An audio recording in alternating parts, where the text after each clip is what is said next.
Hey everyone. All right, so this is a video about the solar eclipse that occurs on September 21st of 2025.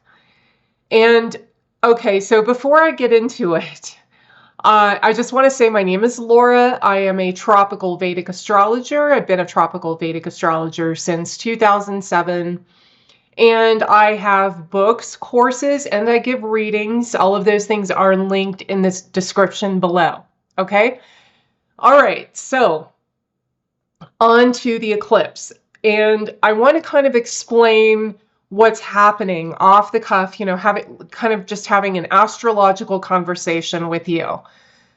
Because there's a lot going on right now. We're in the midst of massive cultural changes. And the reason that is because of the cycles that are aligning astrologically. And I talked about this in some previous videos. I don't remember which ones they were, but I know that I mentioned it. There is something that has been happening for the past year or so, and that's something called Saturn ZIL.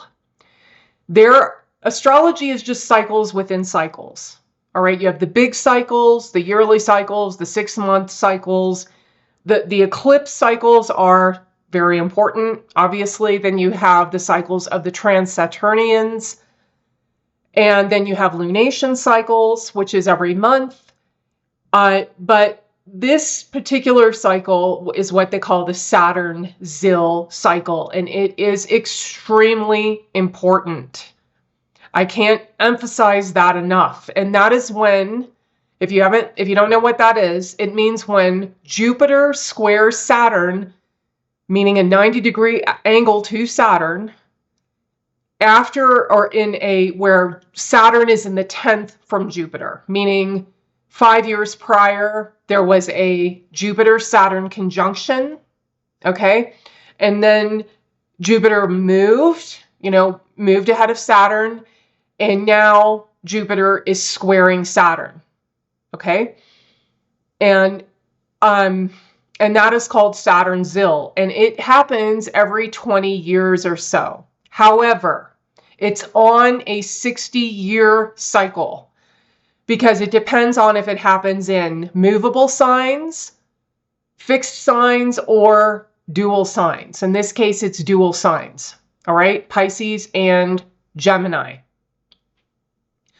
So Saturn being in Pisces, Jupiter being in Gemini. Now, it's not like that now. Jupiter has moved into Cancer, but Saturn ZIL was the beginning of another 60-year cycle. And within that 60-year cycle, we have other cycles, the eclipses and lunations, and the linkages between the outer planets or trans-Saturnians. So what I'm trying to get out is these eclipses happening now, and what is happening right now is a major, major theme and will point the trajectory of society, all societies on Earth, in a certain direction. Okay, what happened 60 years ago? The 60s. Okay, major cultural shifts, massive. In addition to that, for the United States, we had Vietnam, okay, which was also gave birth to these massive cultural shifts or contributed to it. The same thing is happening now. We are going through major cultural shifts, okay? Because of that Saturn ZIL, and now because of these eclipses. And these eclipses, or this one and the last eclipse, or the lunar eclipse that happened 2 weeks ago, are being influenced by the outer planets in a very tight aspect, okay? So, and the outer planets are planets of consciousness. They are the inner world, the collective unconscious, if you will, if you want to use Jungian terms in this. But it is massive changes in the consciousness of the anthropos, or the human consciousness, okay? So that is what we are experiencing right now. Now, the last eclipse, the last lunar eclipse, I said that foundations would be shaken. The foundation of something would end or be crumbled or be attacked, something like that. You can go and listen to that last video if you want, but I'm just telling you that's what I said. And that there would be a crumbling of foundations, or something would happen. And I gave the example of a building collapsing, okay? What actually happened were 2 people died who were founders of something. And you can say, okay, you know, that the founders died, so the foundation was shaken up, okay? And of course, it's all you know, if you haven't heard about it, you're on Mars or something, but Charlie Kirk was assassinated. He was the founder of Turning Point. And then Robert Redford died. He was the founder of Sundance. Okay? So, you know, these things, the foundations are shaken up. Now, that is a lunar eclipse. And a lunar eclipse is not as powerful as a solar eclipse, because a solar eclipse is a lunation that is lined up or on the ecliptic. The moon is on the ecliptic, and the earth, moon, and sun are in alignment. So that when we look from our point of view on earth, when we look up at the sun, it's being overshadowed by the moon, okay? And that is a new moon. It's basically a new moon and they are aligned or on the node, in this case on the south node. So the moon is crossing the ecliptic going south, okay? So solar eclipses are more powerful because they're the beginning of the cycle. And when we are paying attention to the beginnings of the cycle, because they set the theme and they set the tone.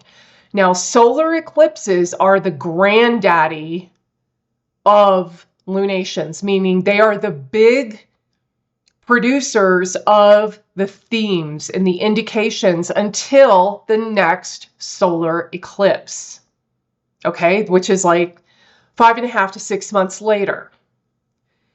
And every lunation after an eclipse will either activate the eclipse and, you know, give more indications of that eclipse, or it will take away from the eclipse and not so much activate that eclipse.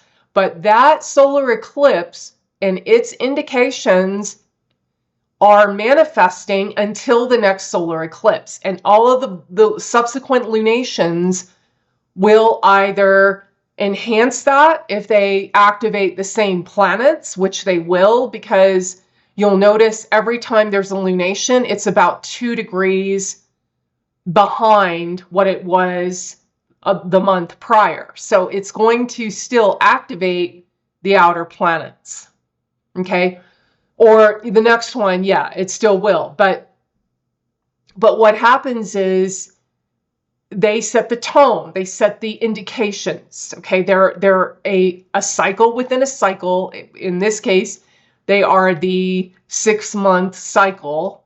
And then the lunations are the lunar month, or, you know, a monthly cycles, okay?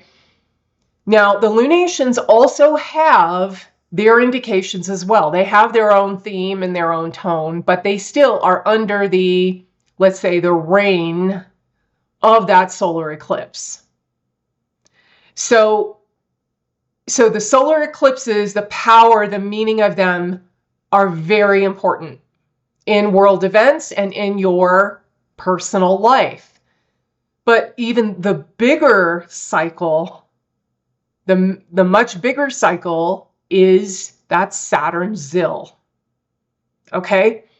And even the meanings of the trans-Saturnians. So I wanted to really talk about this because, you know, there's a lot happening in the world. There's a lot of shifts happening, and this is a big, major one because these eclipses are right after Saturn Zil. And so I wanted to talk about that first. Okay. I really wanted to get that out there. All right, now we're going to go to the eclipse itself. So the eclipse itself is in Virgo. It is at 29 degrees of Virgo. It is being aspected almost exact by Saturn in an opposition. Saturn is currently in Pisces, okay? It also nearly exact with Neptune. Neptune is within the first degree of Aries, so it's also in an opposition. It's also being aspected in a trine by Uranus, okay? And in conjunct or semi-sextile by Pluto. That's what they use in Western astrology. That's how they call it in Western astrology. I just call it a 6-8 influence, okay? Pluto's in the 6th, and from Pluto, the eclipse is in the 8th, all right? So in conjunct, I think that's what they call it. But anyway, so it's being really influenced by the outer planets, but especially Neptune and Uranus. In addition to that, it's being aspected or influenced by Mars, believe it or not, because Mars is also at 29 degrees of Libra. So it's in the second sign from the eclipse. Okay, so it's in a 2-12 relationship. So it is being influenced by Mars as well, okay? So this eclipse is with Venus, and that is common just because, you know, the Sun, Mercury, and Venus travel in clusters. It's in Virgo. Now, Virgo has the reputation, or Virgo is a sign of rules. All right, it's ruled by Mercury, and Mercury has to do with follow the steps and you'll get there, okay? Follow the rules and you'll succeed. Build your life on following those rules, the rules of society that society made. Mercury rules lawyers, you know, it rules the man-made laws, okay? And Mercury rules doing things step by step and not jumping ahead, you know, not seeing the big picture and just doing something totally out of the ordinary and huge, which is under the realm of Jupiter, which is the signs of Pisces and Sagittarius, okay? But let's just forget about that for a second. The Sun, Mercury, and Venus travel in clusters, and when they are in this part of the zodiac, which is near where Mercury is exalted, which is Virgo, okay? That's very much a place of society and societal rules, okay? And changes in society. And when it's on the opposite side, in the other part of the zodiac around Pisces, where Mercury is debilitated and where Venus is exalted, that's all about the individual and the individual's growth and the individual improving themselves and learning, okay? That's where Mercury is debilitated, and that means the person learns from their mistakes. Mercury in Pisces is, I'm making a lot of mistakes, but I'm learning from them. Mercury in Virgo is like, we're following the rules here. We're going to build a great life. We're following the rules of society, or we're going to try to change the rules of society. But there's a focus on society, all right? And this is an eclipse around that. It's an eclipse around things are changing rapidly in society. And not only does it have to do with the eclipse, but the Saturn Zill, like I was saying before, okay? So this eclipse is being heavily, influenced by Saturn, and Saturn brings about getting rid of things, okay? Saturn is a planet of, this doesn't belong, it's gone, all right? This is garbage. It is waste. That's one aspect of Saturn. Saturn gets rid of it. And Saturn does it in a way where we don't think about it. We're not pining over it, okay? We're not wondering about, what's going to happen to it if we get rid of it. That's not Saturn. Saturn is like, it's just not there. It's not who we are anymore. It's not part of us. And so Saturn gets rid of things. Saturn also causes delay, okay? It delays things, and it causes problems that you cannot do anything about. You cannot use your will to change or fix the problem. You just have to let it play itself out. Okay? And also, in addition to that, Saturn is the planet of doing great things. Now, you ask yourself, why would that be? If Saturn is getting rid of everything, why would that be? It's not getting rid of everything. It's getting rid of what no longer belongs. What's left over, what is not gone, is something that is going to be long-term and be with us for a long time. And that is what we need to concentrate on. That is the most important thing. Saturn's going to show you what is most important, where you need to put your time. Saturn rules Chronos, okay? Saturn is time.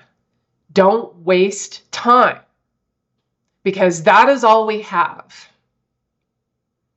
And Saturn's going to show you, this doesn't belong. Don't waste your time on this. Focus on what's right in front of you. Okay? So how does this happen? What is this going to manifest as collectively? Well, it's going to, there's can be some things that are lost. There is a focus on loss. And it's with Venus. Now, Venus is with the eclipse. It's in the same sign. It's in Virgo, okay? But it's not in a, it's not within orb, as they call it in Western astrology, but we consider it to be UT or conjunct because it's in the same sign. And so Venus is debilitated, but it's also shamed, all right? When Venus is with an eclipse, it gets shamed. That's the shamed state. And that is, Venus on the world stage is diplomacy. It's diplomat and, reaching out and allowing people to benefit from a situation. You benefit from a situation. Venus is sharing. Okay. Venus is also vehicles. So not really the best time to travel. It's definitely better than, what happened a few months ago with all these plane crashes. And that was because Venus was with Saturn and Rahu. But Venus being with this eclipse, this solar eclipse, is going to be a difficult time for diplomacy. There's not a lot of connection happening. Okay? In addition to that, Venus, now this is particular to Vedic astrology. This is not in Hellenic or in Western generally speaking, but every planet has an avatar, all right? A rulership, an avatar. And for Venus, the avatar is what they call Parashurama. All right. And I'm not going to go into the, all the details of the myth, but he was known for killing. He killed Kshatriyas, or the warrior class, the corrupt warrior class. And there's reasons for that. There's all this kind of drama. It's like, it's a myth. There's a lot of story behind it, which I'm not going to get into, but just trust me, you can look it up. The Parashurama was just going around and destroying the corrupt Kshatriyas, or the warrior class. So this can manifest in, generals being killed, or, some type of fall from grace in militaristic campaigns, something like that. Okay.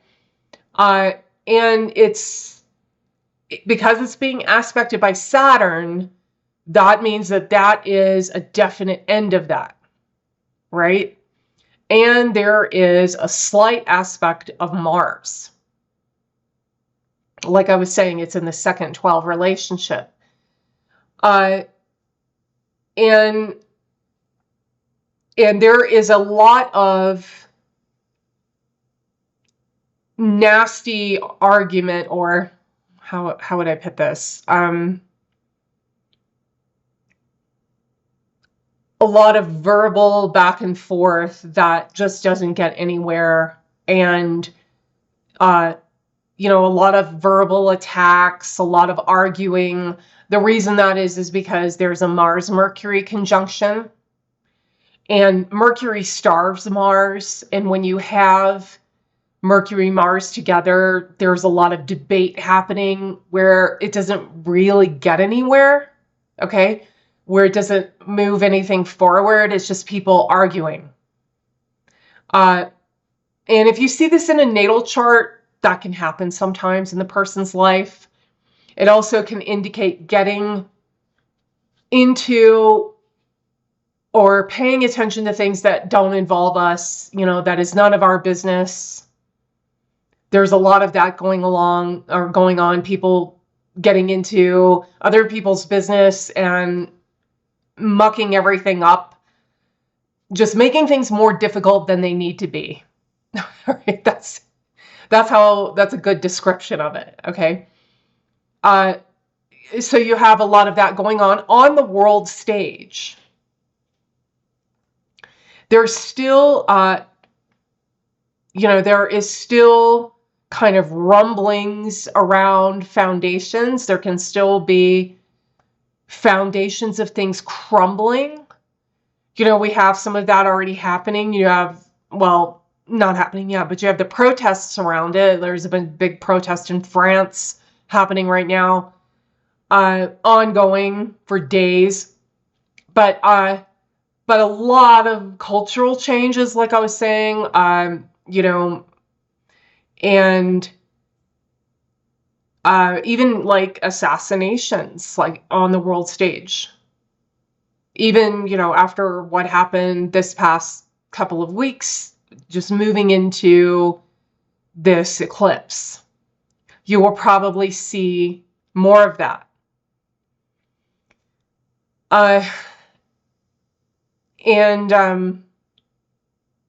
Because there's such a strong influence of Neptune and Uranus, well, Neptune is seeing the big picture and trying to, seeing how things can be improved, and longings for a longing for a world that is better, that is closer to perfection, and trying to transcend what is happening.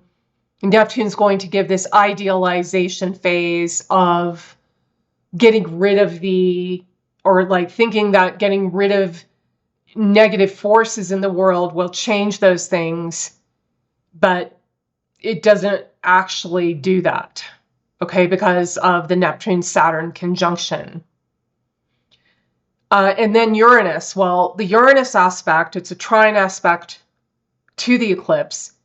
So Uranus is all about brand new things, revolutionary things, originality, something totally innovative.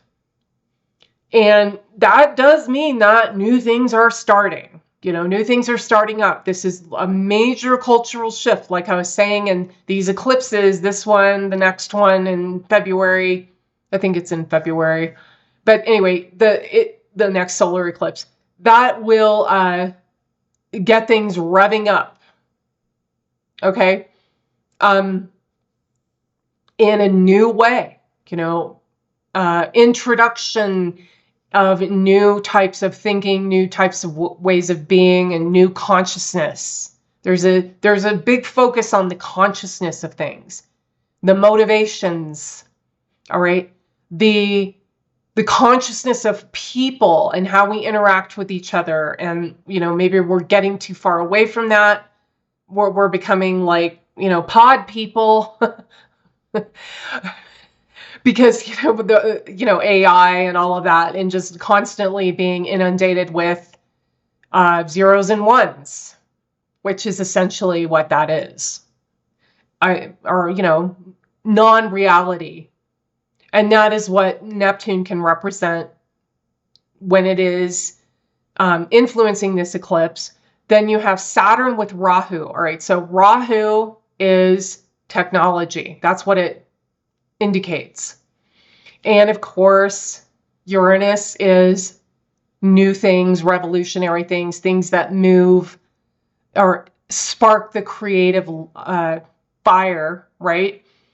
So you have these linkages, and this can trigger something around technology, but it's something that in technology that needs to be gotten rid of. All right. And that can be something good, like surveillance or things like that. And I think that it may go in that direction because we are on an ascending cycle. We are ascending, meaning some people think we're, still in the Kali Yuga, but we're on an ascending cycle. Some people say we're in Dwapara Yuga. I think we're like right at the end of Kali Yuga. We're moving out of it soon, but we are still ascending out of it. So anytime that society changes in a major way, then there's always going to be, some major transformational happenings that involve things moving away or moving out of our lives, and things that we built a foundation on going away. Okay. So I wanted to talk about that, and that's how it can manifest with these outer planets, with the influence of Saturn, with the influence of Venus. All right. Now, how do you... I just want to say one thing about Venus being in Virgo, okay? So when Venus is in Virgo, it is still in a friend sign, believe it or not, because Mercury is a friend to Venus. So its debilitation just means it's weak, okay? It has what they call low Ucha Bala, all right? And it's just weaker. It doesn't mean that it's in an enemy's territory. Now, when you have Saturn in Aries, or when you have Venus, or like, what's the debilitation? The Sun in Libra, then you're in enemy territory. Okay, Saturn is, in an enemy sign. Mars is an enemy to Saturn. So that debilitation is more pronounced. I mean, when you say debilitation, you really have a negative thought about it, thinking around it. But that's not actually true with Venus in Virgo. Okay? Venus is still in a friend sign. It just doesn't have that power, It doesn't have a lot of juice behind it, but it still operates well. And there is a pretty good thing, I think, that will come out of these eclipses, you know, because Venus being in a sign of Mercury, that's eventually the friendship aspect will emerge. Now I'm talking on a world stage here, okay? And then the aspect of Uranus is also a pretty good aspect. It's new thinking, you know, new ways of doing things, and finding a solution that we've never done before as a collective, you know, as humans on Earth. All right, so let's move on to the decans and the Sabian symbol. All right, so for the decans, or they call it the Drakana in Vedic astrology, we have the last decans of Virgo. And the symbology of this is a tall woman going to a temple with an attitude of sanctity, carrying a pot and a spoon. So this is a female Drakana because it's a woman, all right? So it's a feminine Drakana, and it has more to do with allowing things to come into our lives and deciding whether they should stay or not. Okay, that is the power of the feminine, or the power of the moon being a total receptive planet, ruling only one sign. And the moon is the planet we use to navigate the world, and that is the feminine essence, and that is connected to female Drakanas, or female decans. So that means that you have what comes to you in your life for this eclipse is something that you need to decide whether you want it in your life or you don't want it in your life, or you say yes or no to something, okay? It's not an initiative decans. That's not the symbology here. Then you have, she's dressed in white silk, so that's kind of a purity type of thing, and she's going to the temple with a pot and a spoon, and that has to do with offerings, okay, and charity. Offerings, charity, and it's religious. It's a spiritual Drakana, or a spiritual decans. Virgo has to do with innocence, with, you know, it's a prepubescent girl. And, you know, the childlike wonder, the childlike awe, and just, you feel full, you feel fulfilled inside. You're not an adult with all these needs and traumas that you're acting out of. You're just a happy-go-lucky child, and you are able to offer things because you feel fulfilled. And just by doing that, you reawaken the innocence. And that is a big theme around this eclipse as well. You know, awakening the innocence, awakening a feeling of charity, a feeling of, you know, wanting to give because you feel fulfilled inside. It's actually a really nice decans, spiritual, peaceful, stable. All right. So it happens to be in the sign of Taurus. So it goes to, it's ruled by Venus, this decans. So that's actually a good thing. And that really helps the Venusian energies of diplomacy, reaching out, everybody benefiting from a deal, you know, maybe not in the beginning, okay, maybe not in the first part of this eclipse. You know, the influence of this eclipse, like I said, is until the next eclipse. It's like it sets up that tone. The first part, there's going to not be fairness. There's not going to be everybody benefits, but it will reach that point.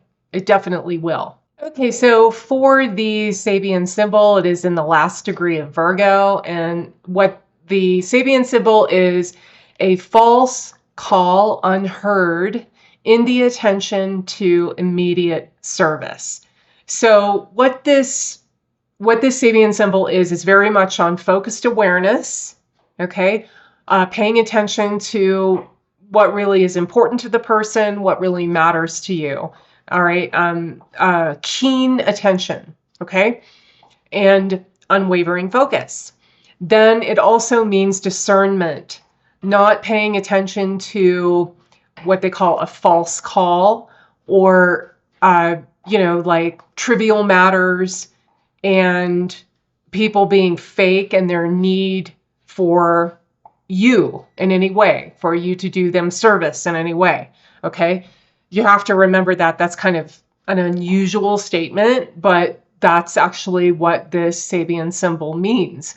It means that there can be false calls for your service and that you should ignore those things. So that your energy is not wasted on trivial matters. Okay. And then there is also a focus on immediate service or giving service, but in the right way and where it is needed, and giving support where it is needed. And that is can influence the entire collective, but also in your personal life on a personal level. Hello, Aries risings. All right, so these are your predictions for this solar eclipse on September 21st. Again, this is if you watched the beginning of the video, the first part of the video I explain that solar eclipses are big. They're very important things. All right, they're actually more important than lunar eclipses because it is the beginning of a new cycle. But the effects of a solar eclipse last until the next solar eclipse. They're just mitigated by the subsequent new moons or subsequent lunations. All right, so it's like the granddaddy. It's giving a theme, a tone, significations for the next 5.5 months until the next solar eclipse in February. Okay, I think it's in February or March. But so that's really important. In addition to that, I want to say that this solar eclipse is at 29 degrees of Virgo, which is using the whole sign house system, which is what I use, is in your 6th house. But you also want to look in your natal chart to see if you have any planets around the 1st degree or the 2nd degree of any sign, or the last couple of degrees of a sign, because those planets will also be affected by this eclipse. Okay. And beginning a new cycle around the indications of those planets. So if you have planets in the 1st or 2nd degree of a sign or the last couple of degrees, look at that planet and see how it's going to be affected or what can change, what new things can begin with that planet. Okay, that's how eclipses work. Not only do they affect the house, but they affect any planets that are close in degrees in a sign from where they are. All right. All right. So I'm using the tropical zodiac and whole sign houses. And so this eclipse is a new beginning or a new cycle and a cycle ending. And this is around 6th house indications, which of course has to do with health. It has to do with paying off debt or going into debt for something you need. Most likely because it is being aspected by Saturn, if that's something you want to do. If you need to go into debt for something or borrow money or use your credit cards, whatever. Then also this has to do with your work ethic. It's a big one around working, paying attention to details, problem solving. That's a huge one. The 6th house has to do with problem solving and making sure you're following the steps, you're not deviating from the rules. Because the 6th house and the sign of Virgo have to do with following rules. If you try to skirt around rules or laws, you're going to have some problems. Okay. So, and you may feel tempted to do that because of the aspect of Saturn onto the eclipse, because Saturn is going to slow things down and you may feel anxious. You want to move forward. Don't skip steps and don't deviate from the rules. That's very important to remember for an Aries rising. Okay. Also, this can have to do with health issues, especially because of the aspect of Saturn. Now, this is the 2nd lunation in Virgo this month, the 2nd lunation of in your 6th house for an Aries rising. Now, when I say lunation, that's what a solar eclipse is, but it is being eclipsed. Okay, it's just a lunation with one of the nodes very close by.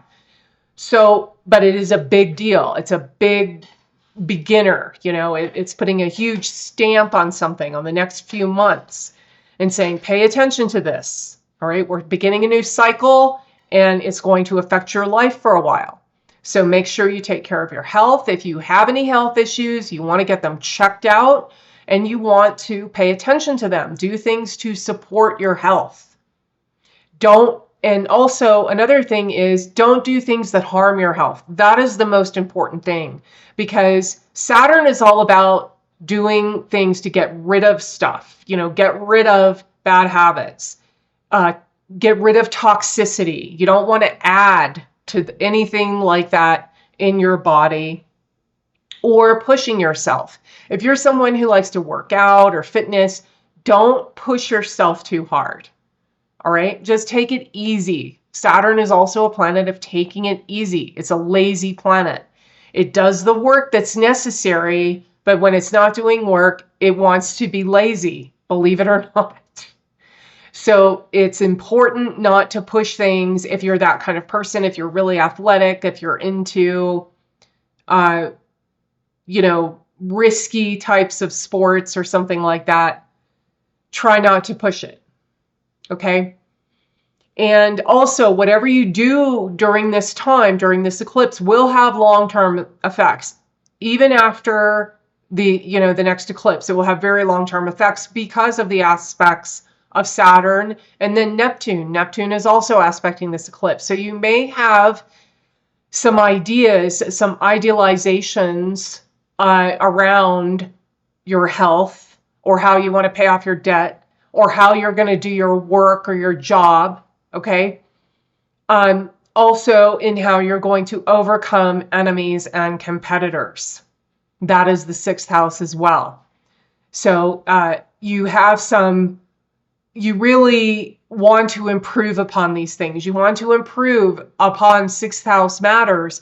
And 6th house matters are self-improvement. The 6th house has to do with self-improvement. You know, getting rid of bad habits and forming new good habits. That's a big 6th house indication, especially around physical health, but in really every area of life. All right. It's like changing your mindset, changing your self-talk. That's all in the realm of the 6th house.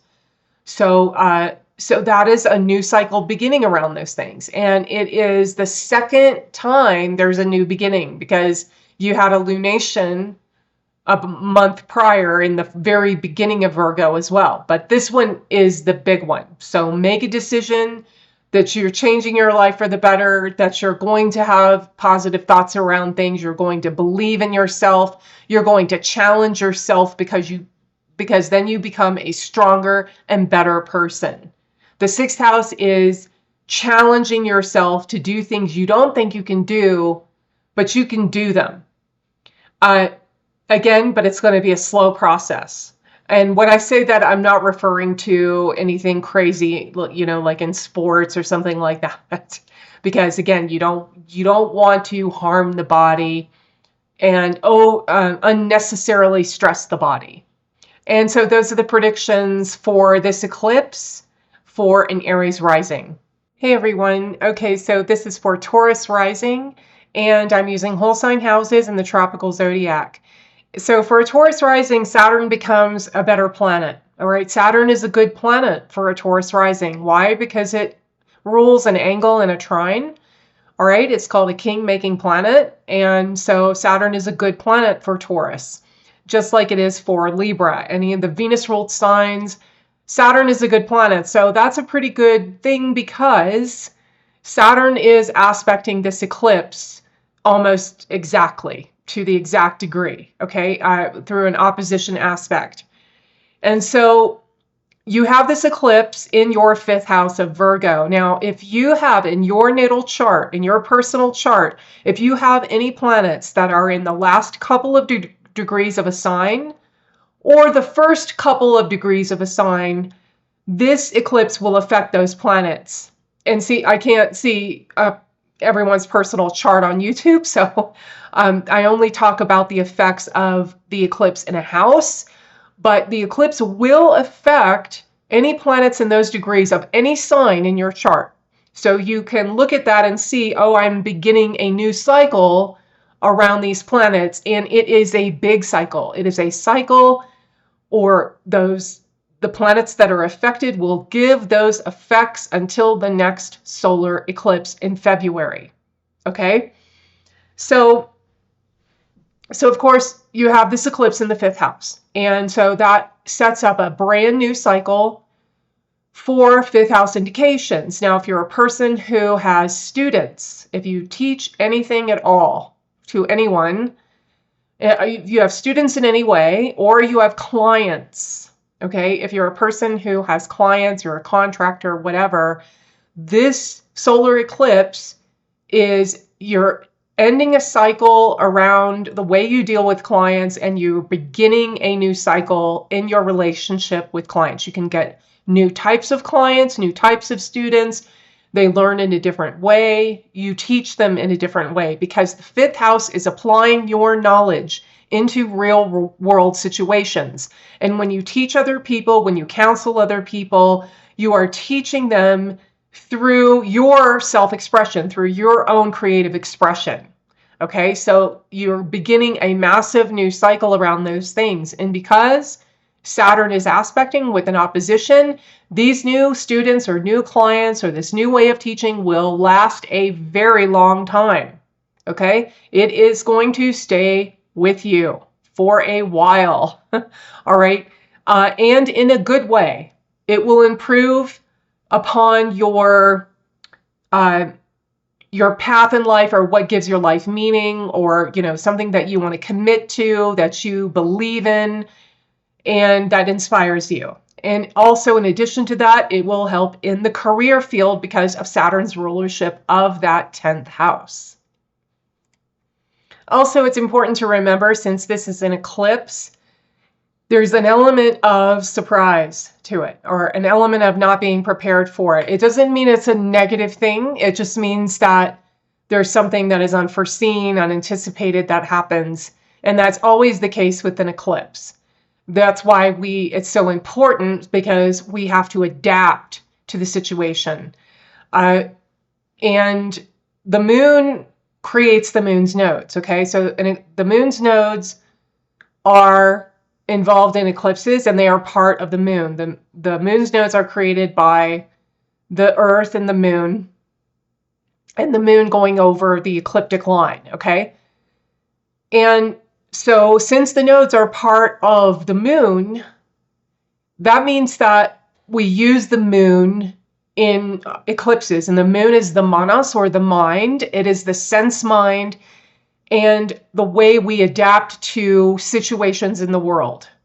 Okay, that's why the moon is so important, because it is our jiva, or individualized self, our likes and dislikes, the kind of environment we want to be in, how we get our needs met, what those needs are.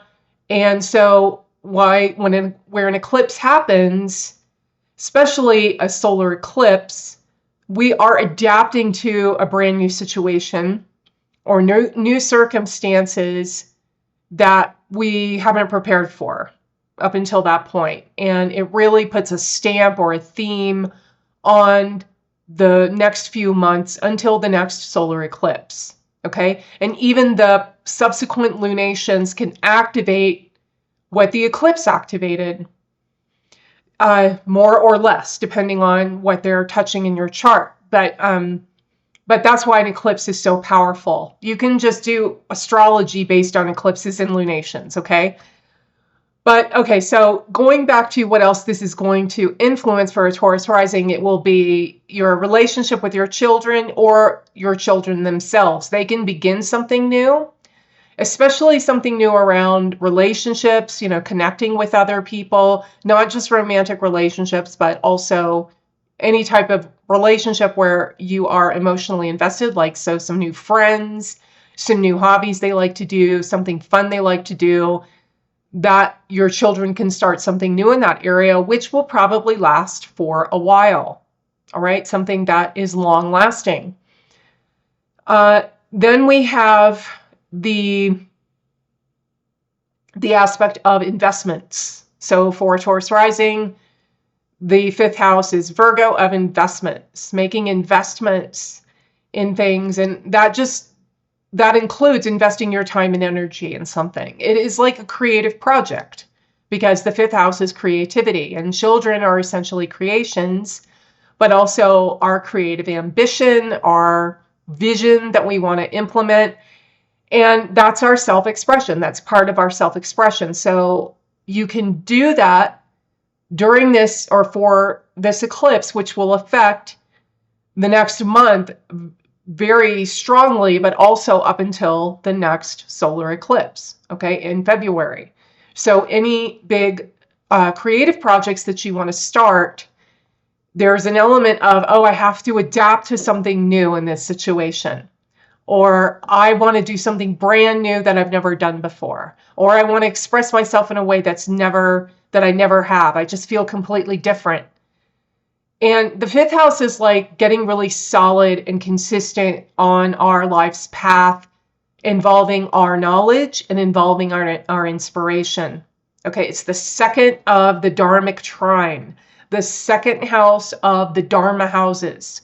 All right, the second step in that relationship of Dharma or inspired action. The 5th house is also any type of spiritual practices we do. Now, most people that are into astrology have some type of spiritual practice. Not all, but most, in my experience, okay? And whatever that is, there's techniques that you do. And the techniques are ruled by the 5th house. Those spiritual techniques, mantras, yantras, prayer, moving energy in the body, the breath work, anything, even rituals, okay, to get a certain specific spiritual result that's under the realm of the 5th house.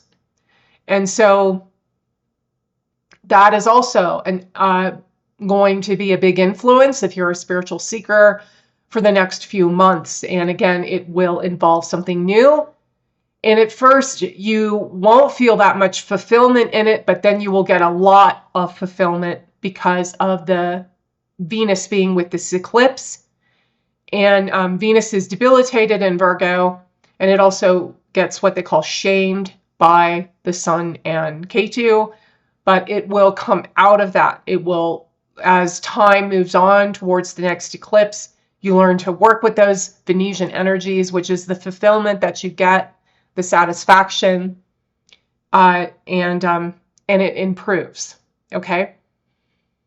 And the 5th house, of course, is education, and especially how we use our education in the practical world, and how we take our knowledge and skills and express that in our own unique way. And that can apply to anything in life, to your job, to your home life, to, your friends, and romance, okay? The 5th house is love given. It is how if we feel confident in who we are and our self-expression, we feel fulfilled naturally, and we can show our love or be able to express the love we feel. So that is also a big part of this eclipse. There may be some inhibition in the beginning, okay, in romance, but it is a big theme which gets better and better as we move farther on in time towards the next eclipse. But it is a big theme for Taurus rising, is the romance. So yeah, those are the predictions for a Taurus rising for this solar eclipse on the 21st. Thank you for watching. Hello, Gemini risings. All right, so these are your predictions for the solar eclipse that occurs in Virgo on September 21st. And I just want to say that I'm using whole sign houses in the tropical zodiac. And if you have any planets in the last couple of degrees of a sign in any sign in your natal chart or in the first couple of degrees of a sign, this eclipse will affect those planets as well. All right, that's just the nature of it. It affects the house placement and then any other planets that it has an aspect to. And of course, the angular aspects will take precedence. So if you have any planets in the last few degrees of Sagittarius, Pisces, or Gemini, those planets are going to be affected in a major way, okay? So eclipse is always, it's a lunation or a new moon with a node. And it is like the granddaddy of new moons. It's an eclipse. So it is a big one. It has a lot of major themes that will affect your life until the next solar eclipse, believe it or not. Okay. But it really affects the month after, and it affects a few days prior too. You'll feel this eclipse. So it happens in your 4th house using whole sign houses in the sign of Virgo.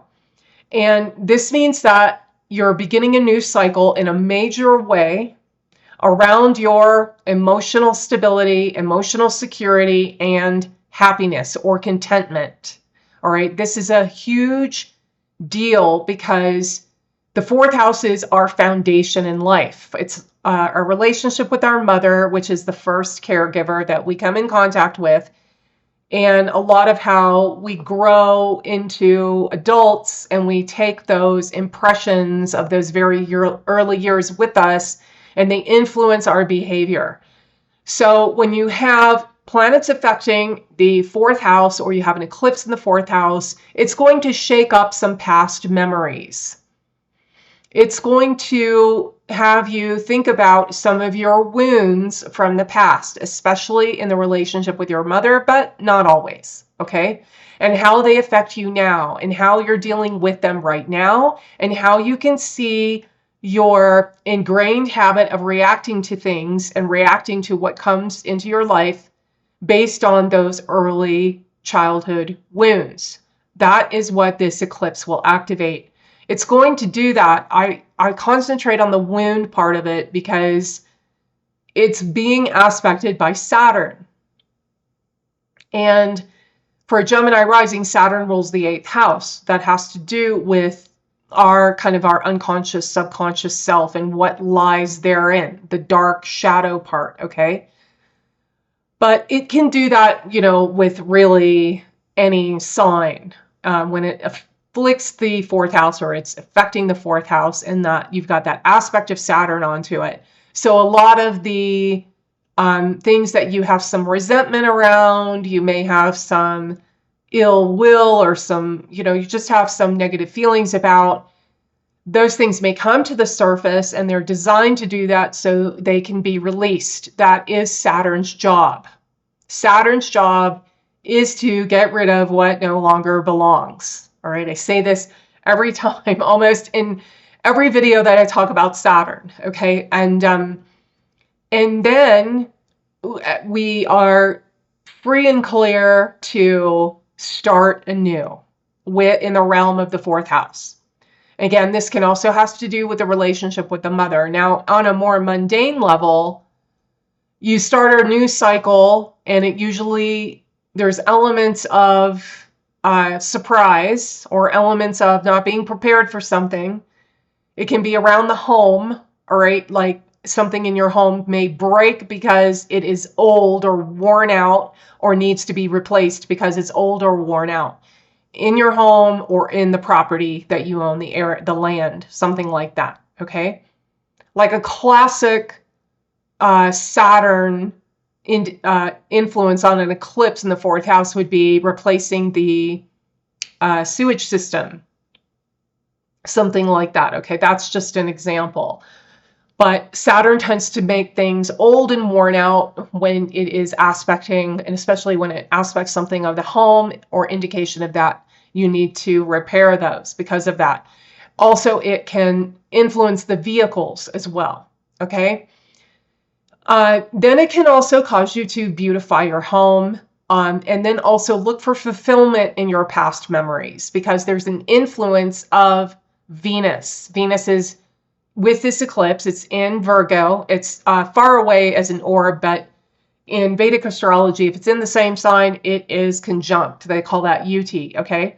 So you can get some fulfillment out of your past memories after you let go of the negative feelings, okay? After they come up and you kind of relive them or just remember them, it's just time to let all of that go, all right? And then you can get some fulfillment from those past memories. Then the relationship with the mother can improve. Now, the fourth house has to do with fortune, real estate. It can give fortune, believe it or not, being fortunate with things that increase your financial or material prosperity. So that's the fourth house. It indicates that because in the old days, the rich people owned land. All of the wealthy people, that was an indication of wealth. So, and it still means that, real estate, land, ownership, things like that, anything that comes from the earth. If you are somebody who's into gems and minerals and, wearing gems, this is a good time to look for something that you can wear long term that resonates with your energy body. And you'll get fulfillment with that. It will be beautification. You may undertake a project in your home to beautify the home. All right. So, and then also the fourth house is the first step on the truth trine, or the trine of spirituality. The fourth, the eighth, and the 12th houses are the water houses, or the houses of enlightenment. And the fourth house is the first step on that journey. And that means that, so it is learning from past wisdom, past mystics, past philosophers. When I say past, I mean they're no longer with us. Okay? And that you can read books about this. You can go to, groups and learn about these teachings. That's also, and being able to integrate that into your spiritual foundation. Your spiritual foundation is also contentment and peace, and not being agitated in your heart, not being anxious. Okay. That is a big fourth house type of thing.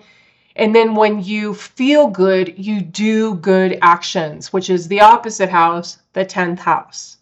All right.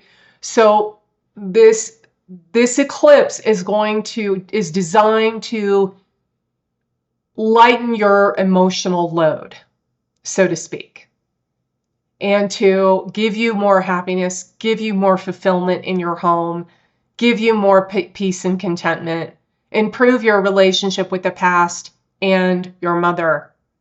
Again, a situation may come up where it's unexpected and you adapt to it. All right. So those are the predictions for Gemini for this solar eclipse on September 21st. Hello, Cancer risings. Okay, so you have an eclipse in Virgo in your third house using the whole sign house system on September 21st, and I'm also using the tropical zodiac. Okay, so this eclipse is in the last degree of Virgo. If you have any planets in your natal chart in the last couple of degrees of any sign, this eclipse is going to affect those planets, meaning there's going to be a reset or a new cycle beginning around those planets' indications.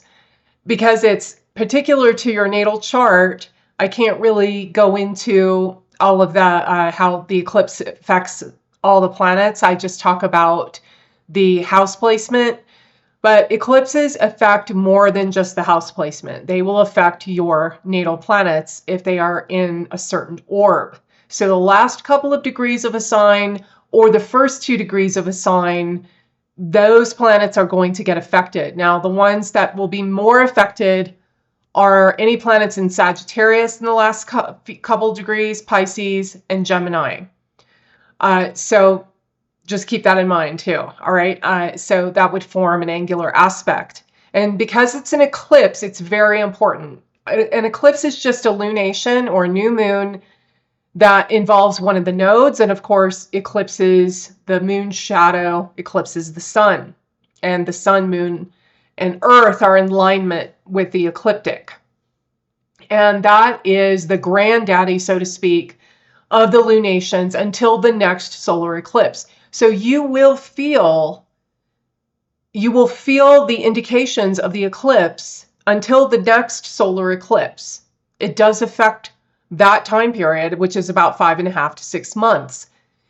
But you also have new moons or lunations subsequent between now and the solar eclipse, and they have their own themes and their own areas of life that they affect, but they also will give effects of the eclipse, the previous eclipse, if they are activating the same planets and the same indications in the natal chart.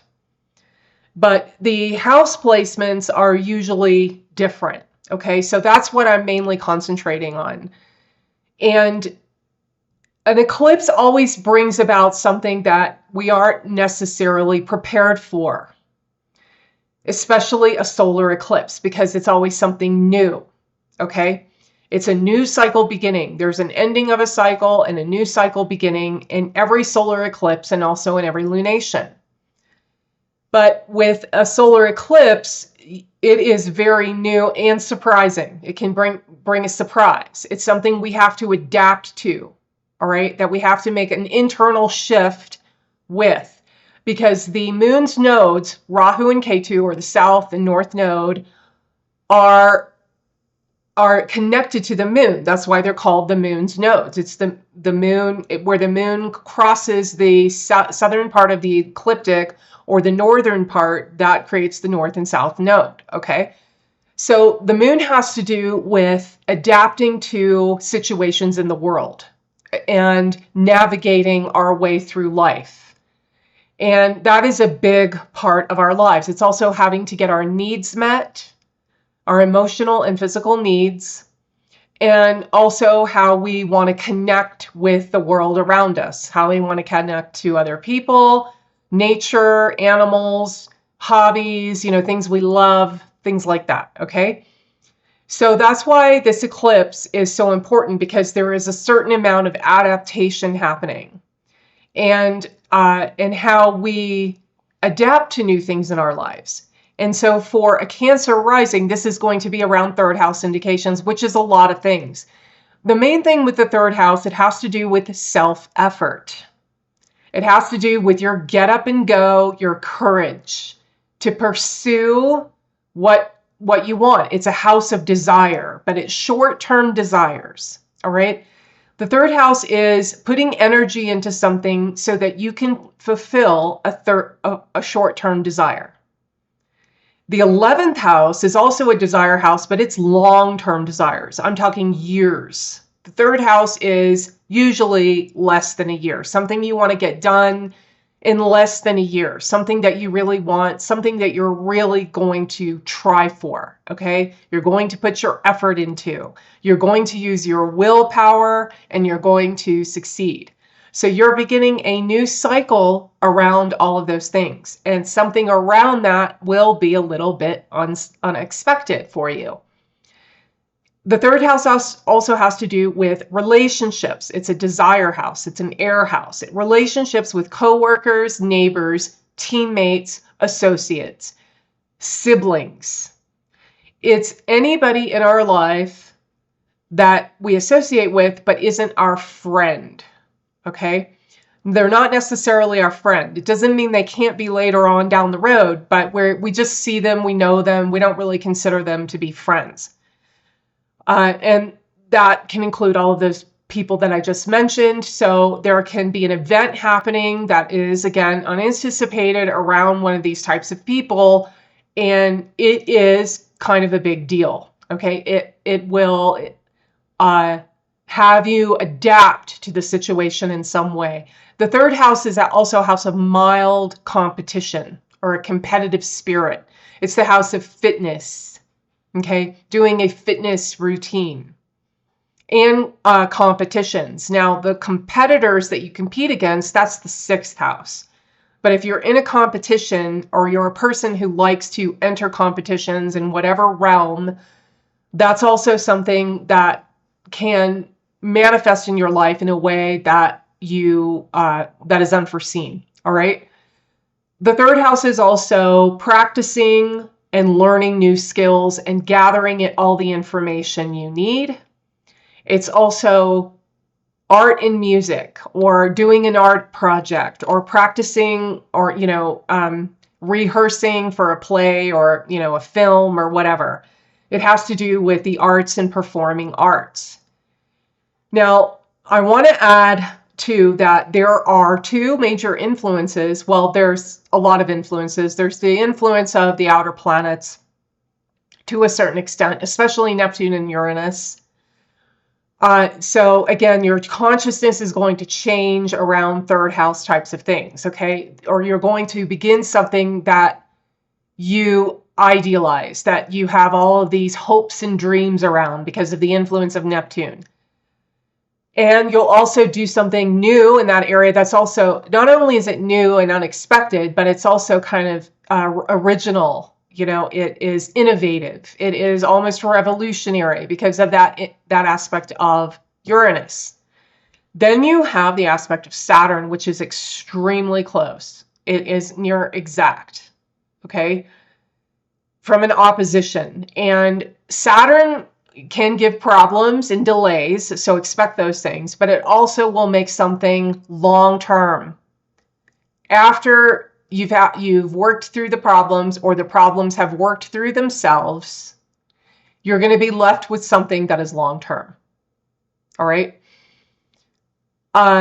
And that's what Saturn gives after it takes away, or after it causes problems. Then we have Venus. Venus is conjoined the eclipse. It's not very close in orb, but it's in the same sign. In Vedic astrology, that means it's conjoined. And Venus will give a certain amount of fulfillment, but only after the problems have been overcome and you've worked out how you can get the fulfillment. Because you may have been expecting something you want to get fulfillment from in the realm of the third house, but it doesn't come in the way you're expecting. And that can lead to some disappointment and unfulfillment, but then you will see where the fulfillment comes. Okay? And this eclipses, their effects last till the next eclipse. However, you feel most of it during the month after, the lunation month, or the lunation cycle. All right? So those are the predictions for a Cancer rising for this solar eclipse on the 21st. Thanks for watching.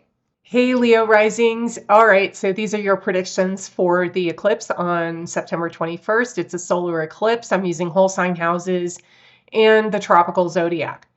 Okay, so it's an eclipse that is a new moon that is with one of the nodes, or it is the moon on the ecliptic or crossing the ecliptic going south. So it's with the south node K2. And so the Earth, moon, and sun are in alignment, and this makes it a big deal. You can have a whole system of astrology around eclipses alone, okay, or eclipses and lunations. So an eclipse is like the granddaddy of lunations, and it will affect the time period up until the next solar eclipse. Okay, you'll feel the effects of it. However, the effects improve or get worse depending on how you deal with it, your attitude around it, things like that. Okay. But it really affects, it really gives the indications around 3 days before and then a month after. So basically a lunation cycle, but definitely 3 days before the eclipse, you can start feeling it. Okay. So for a Leo, this happens in your second house of Virgo, and it happens in the last degree of Virgo. Now, in your natal chart, if you have any planets in the last degrees or the last couple of degrees of a sign, those planets will be affected. Okay, there will be a new cycle beginning around the indications of those planets, and that is going to be pretty important. Okay, a new cycle around everything that planet represents. Of course, I can't talk about that in this video because it's general. I don't have your chart in front of me, right? So I only talk about the house placements in this video. But it will also be affecting planets in your chart as well, probably, or so at least one for most people. Okay. All right. So in the second house, you're beginning a new cycle. It's a big deal. There's a lot of things that will happen that are things that you aren't that prepared for, that may come as a surprise to you, that are unforeseen, and that you have to make some type of internal adjustment to adapt to the situation. And this is around your finances. Okay? Very important. The second house is the house of possessions, everything you own, your financial and material prosperity, everything that you are responsible for. Okay? Also, the second house is a connotation of taking care of things, because it's everything you own, and what you own, you have to take care of it. So something that there can be a situation around a possession you have that you have to fix it or take care of it in some way. You have to pay attention to your or manage your finances in a way, and something might happen with those finances that that cause you to have you focus on them more. And this doesn't indicate loss. I really have to stress that. It doesn't indicate that there's a loss in wealth. That really depends on, again, your natal chart in the second house, how it is, and the Lord of the second house, any planets in the second house, that type of thing, okay? And the planetary states, or what they call the dignities of those planets. But it does show that there is an event that can occur that has to do with your personal family responsibilities that you have to adjust to. Okay, that is not something you see in the future happening. Something that you have to adapt to, kind of that you may not be that prepared for. It can also happen within your relationship with your family, with an emphasis on the family of your childhood. Okay, the family where you grew up. Also with one of your close friends. The second house is close friends, friends that we consider to be our family. So there can be an event around your relationship with these people or one of your friends. And it is something that needs to be worked through, because there is an aspect of Saturn. Saturn means that there's some unforeseen problems. There's some problems with it, and those problems will work themselves out. You don't need to put a lot of effort into trying to solve those problems. You just need to be patient, and they will work themselves out. There also will be an element of fulfillment with the way you're managing your resources, managing your finances, trying to grow your finances, because of Venus being there. Venus is debilitated in Virgo, but it's still in the sign of a friend. Mercury is a friend to Venus. So Venus has strength, even though it's debilitated, believe it or not. Venus has the ability to give you fulfillment in your family life, in amongst your close friends, and taking care of your responsibilities and trying to grow your finances and wealth. All right. Also, the second house has to do with worth, self-worth, and what is valuable to us. Our environment, what we surround ourselves with, what the things we like that make us feel comfortable, like the shows or the movies we like to watch, the music we like to listen to, the food we want to eat. And also the second house rules food. So those things, there can be an event around those things that change in some way that you want to adapt to, and that you may actually end up liking a lot better and getting a lot more fulfillment from. Something in your environment changing in that way. It may take a little while to get used to, or again, there can be some delays if you're actively trying to change something in your environment or change a habit that you do at home. Then there can be a delay in that, but eventually it will come about. And it can be an event that is unexpected, all right, because of the aspect of Saturn. See, that Saturn aspect will manifest somehow. And Saturn gives delay, Saturn gives problems, but problems that we really shouldn't try to get in there and solve, because we'll just make ourselves frustrated. It's just best to wait them out and let things sort themselves out. Remember that is very important, okay?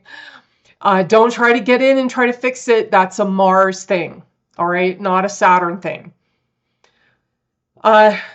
Okay, and then you have the aspect of Neptune and Uranus. So this eclipse is heavy. It's going to change your consciousness. It's going to change you in the way you initiate things, in the way you follow your creative drive.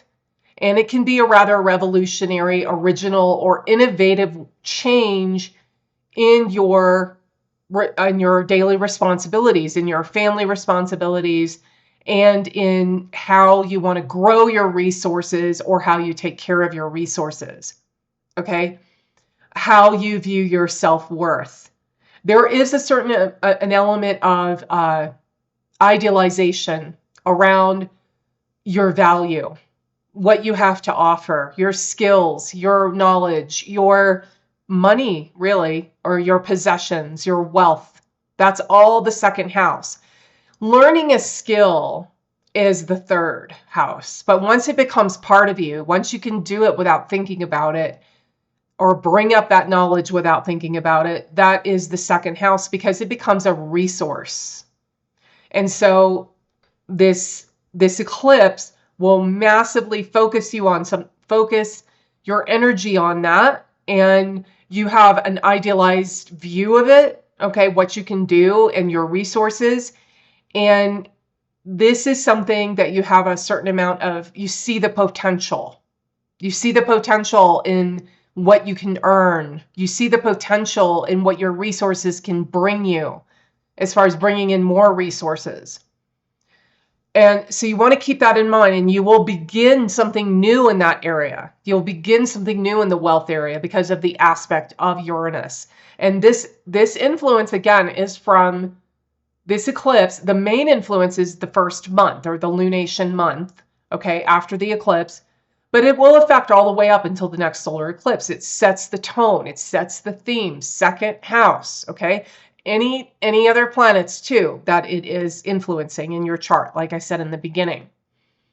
So really important eclipse for a Leo. Anytime the second house is influenced, we have, it really affects us internally, because the second house is it's an extension of the first house, because it is our environment, what we take care of, what we're responsible for, you know, what we are kind of used to and feel comfortable with, right? So it is something that needs to be worked through because of that aspect of Saturn, but it will be, and it really depends on how you view it, your attitude around it, and the habits you form in your thought process around what is happening in your second house indications.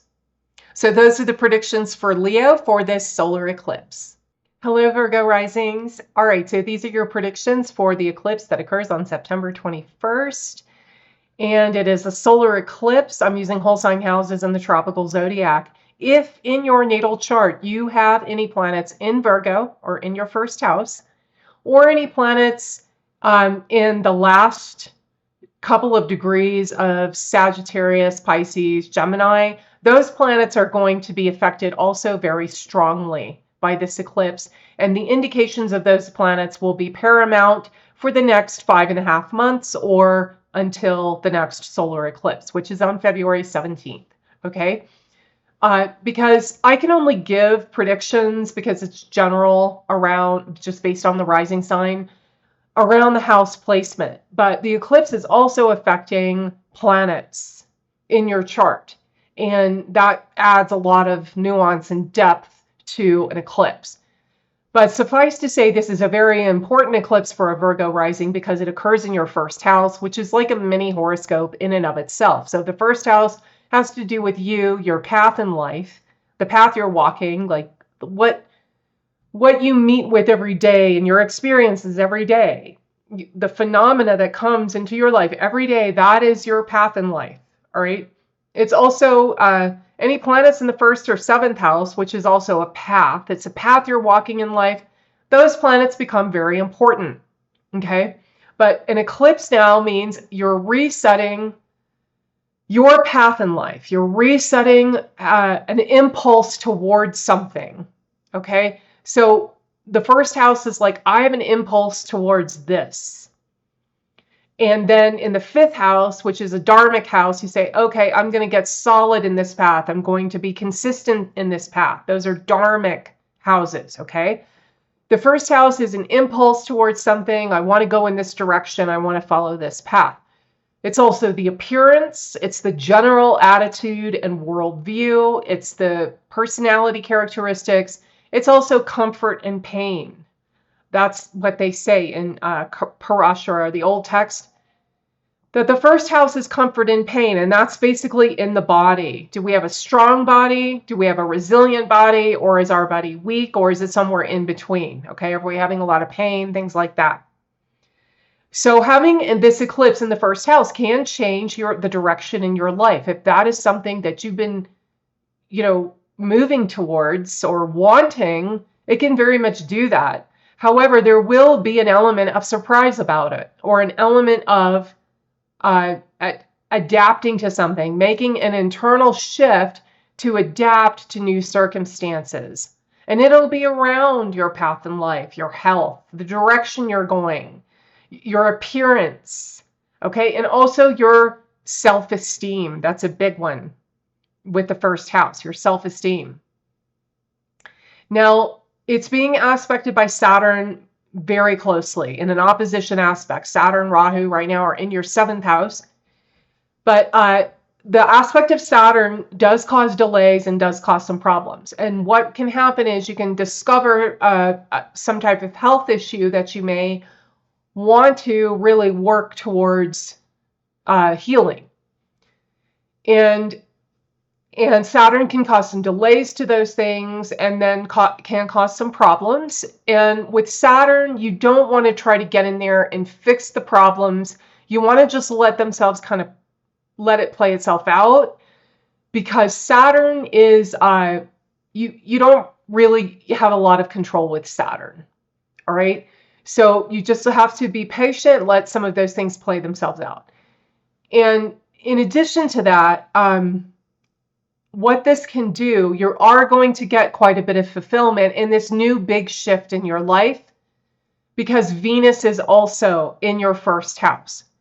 Some of this big shift or a new cycle beginning can be around relationships, because Venus is the planet of relationships, especially romantic relationships, but all types of relationships in general. And it's changing because you're changing. This eclipse is huge. It's a big one. It's being also aspected by Neptune and Uranus, which is your consciousness. Those are planets of the unconscious, really. The really strong motivators in our unconscious that we don't really understand that much. Neptune is the planet of, I see the potential in something. So you're really going to see the potential in yourself, which is great. Okay, the potential in your health, the potential in your self-esteem and your appearance and the direction you're going in life. But there's going to be some problems. However, Saturn causes problems because Saturn is very long term. Saturn gives something very long term. Okay? If you move through the problems, it lasts for a very long time. So the shift in your life will be a long-term shift in the direction you want to go that gives fulfillment. Remember, Venus is there, but there is some delays to it. There are some problems, and just let those problems play themselves out. Okay? Now, if it's health related, Saturn has you want to detoxify. Saturn is all about getting rid of toxicity, getting rid of waste. It's the planet that does that in the health scheme of things, okay? So you want to concentrate on what you don't do to your body. Not what you do to it, but what you don't do. Don't put toxins in it for as much as you can, all right? And then you have the aspect of Uranus. So Uranus is, I think, a very good planet. I like the transits of Uranus, and Uranus is aspecting this eclipse. And so you can do something completely new out of the ordinary, but it is based on your true individuality, and that individuality is changing. You're beginning a new cycle with it because of this eclipse. And you can do something, very innovative in health, or in your self-expression, your self-esteem, or changing your direction going in the direction you want your life to go in. Okay? And it's going to give a strong creative bent, a powerful explosion of creativity. So I like this eclipse. There can be things, again, eclipses give things that are surprising. that are unforeseen. And they all do. Solar eclipses and lunar eclipses. That's the nature of them. And we are designed to adapt to them because the nodes, which cause eclipses, the moon's nodes, are connected to the moon. And the moon is the planet we use to adapt to situations in the world. So when there is an eclipse, you need to adapt and shift, make an internal shift. And once you do that, it is a major shift in your life. And things begin to flow. There's like a blockage and then things start to flow. Okay? That's why people interpret, oh, this eclipse, it was so harrowing. You know, this happened and this happened. But then you start to incorporate those experiences and your reactions to those experiences. And then you say, oh, okay, I see what I need to do now. I see the truth behind these events or this situation. And I can move forward now. It's a big shift in adapting to something. All right, so those are the predictions for Virgo rising for this solar eclipse. Thank you for watching. Hello, Libra risings. Okay, so these are your predictions for the eclipse that occurs on September 21st in Virgo. And I'm using whole sign houses and the tropical zodiac. And so this eclipse occurs in your 12th house of Virgo. Any planets that you may have in your natal chart that are in the last couple of degrees in any sign will also be affected by this eclipse. You'll start a new cycle that will last until the next solar eclipse around the indications of that planet. And I'm just telling you this because I can't do the whole chart, and I'm only giving predictions based on the houses, how the eclipse affect houses. And that's all I can do without seeing the natal chart. But you get more of an idea of what the eclipse can affect when it's affecting personal planets as well, okay? But for Libra, this eclipse, it's a solar eclipse in the 12th house, and a solar eclipse is powerful. It is more powerful than a lunar eclipse because it is a lunation. It is a lunation, but the sun is eclipsed. That's it. It's a new moon cycle with a lunar month. And this is really important because it is like the granddaddy of lunations. So you can have an entire system of astrology based on eclipses and lunations alone. Because every month you have a new moon or a lunation, which influences the house and planets. And those things are paramount during that month. But for a solar eclipse, it is a big one. It sets the theme, it sets a tone for the next 5.5 months or until the next solar eclipse, which is on February 17th. Okay? So the main time frame that it affects is the month after the eclipse. And you also can feel it 3 or 4 days before the actual eclipse happens. Okay? And then it really gives its effects the month after the eclipse, so from September 21st until the next lunation. But it still reverberates. There's still that theme. There's that 12th house theme going on. And the reason that is done is because the transits of the nodes, which take 1.5 years, right now you got like a year left of the South Node or K2 moving through your 12th house. That's a paradigm shift on that axis, on the 12th and 6th house axis. And we always have to focus on those houses, especially when they are activated by eclipses, okay?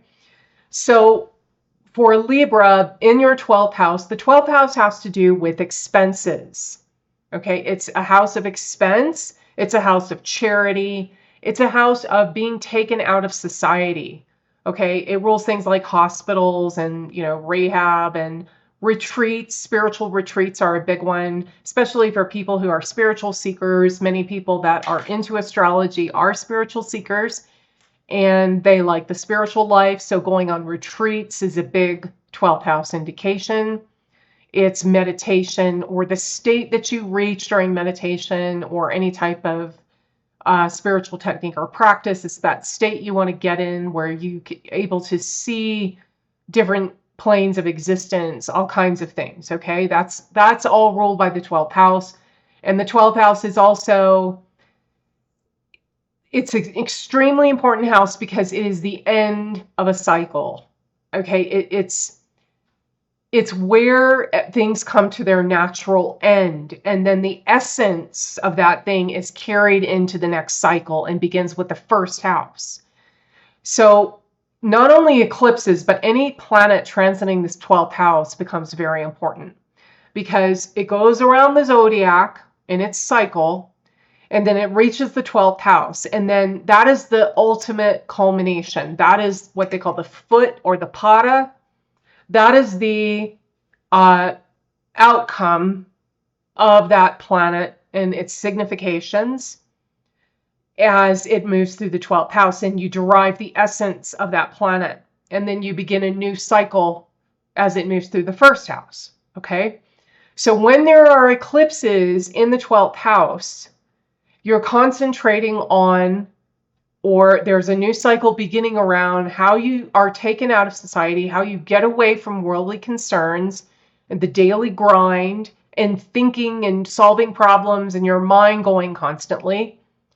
The 12th house is a natural house of our natural state. Okay, when we were born and until we started absorbing all the influences of society around us and changed our vision, and we can no longer see different planes of existence without some type of technique or something like that. Okay, it is a very natural way of being where we have no thought, and it is also where we leave behind self-importance and self-pity, which is connected to the ego, but it's not the entire ego. That's why I don't like using that word, because you need an ego to navigate the situations, the daily phenomena of living in the world. But the part of the ego that identifies with self-importance or a certain type of way of being, and also pity and self-pity, is what the 12th house gets rid of, okay, through spiritual practice. Now, it is the third on the truth trine, okay, or what I call the liberation trine, which is 4, 8, and 12. Those are the houses of spirituality. They're the water houses in Western astrology, the emotional houses, but they're the houses of total freedom. And the 12th house is the ultimate. It's the last step on that journey, and we go through cycles, 4, 8, 12, 4, 8, 12, 4, 8, 12, when you're on the spiritual path, right? So the eclipse here really focuses our energies on that way of being. And it is basically taking all of your energy and bringing it back into yourself, instead of going out into the world and getting involved with things and trying to figure things out, trying to solve problems or create problems, whatever. So this eclipse, if you are a spiritual seeker, is really going to focus you on that. It's going to a new cycle is beginning around your expenses. What do you want to spend money on? What expenses do you have that you want to let go of, that you want to get rid of? Okay? Some things are going to come to their natural end. Venus is also there. Venus is going to be with this eclipse. Venus in the 12th usually has to do with taking a vacation, getting away from it all, getting fulfillment from just leaving the world, going into the woods, going onto the beach, whatever, going into the mountains, okay, or the desert, your favorite place to get away and relax.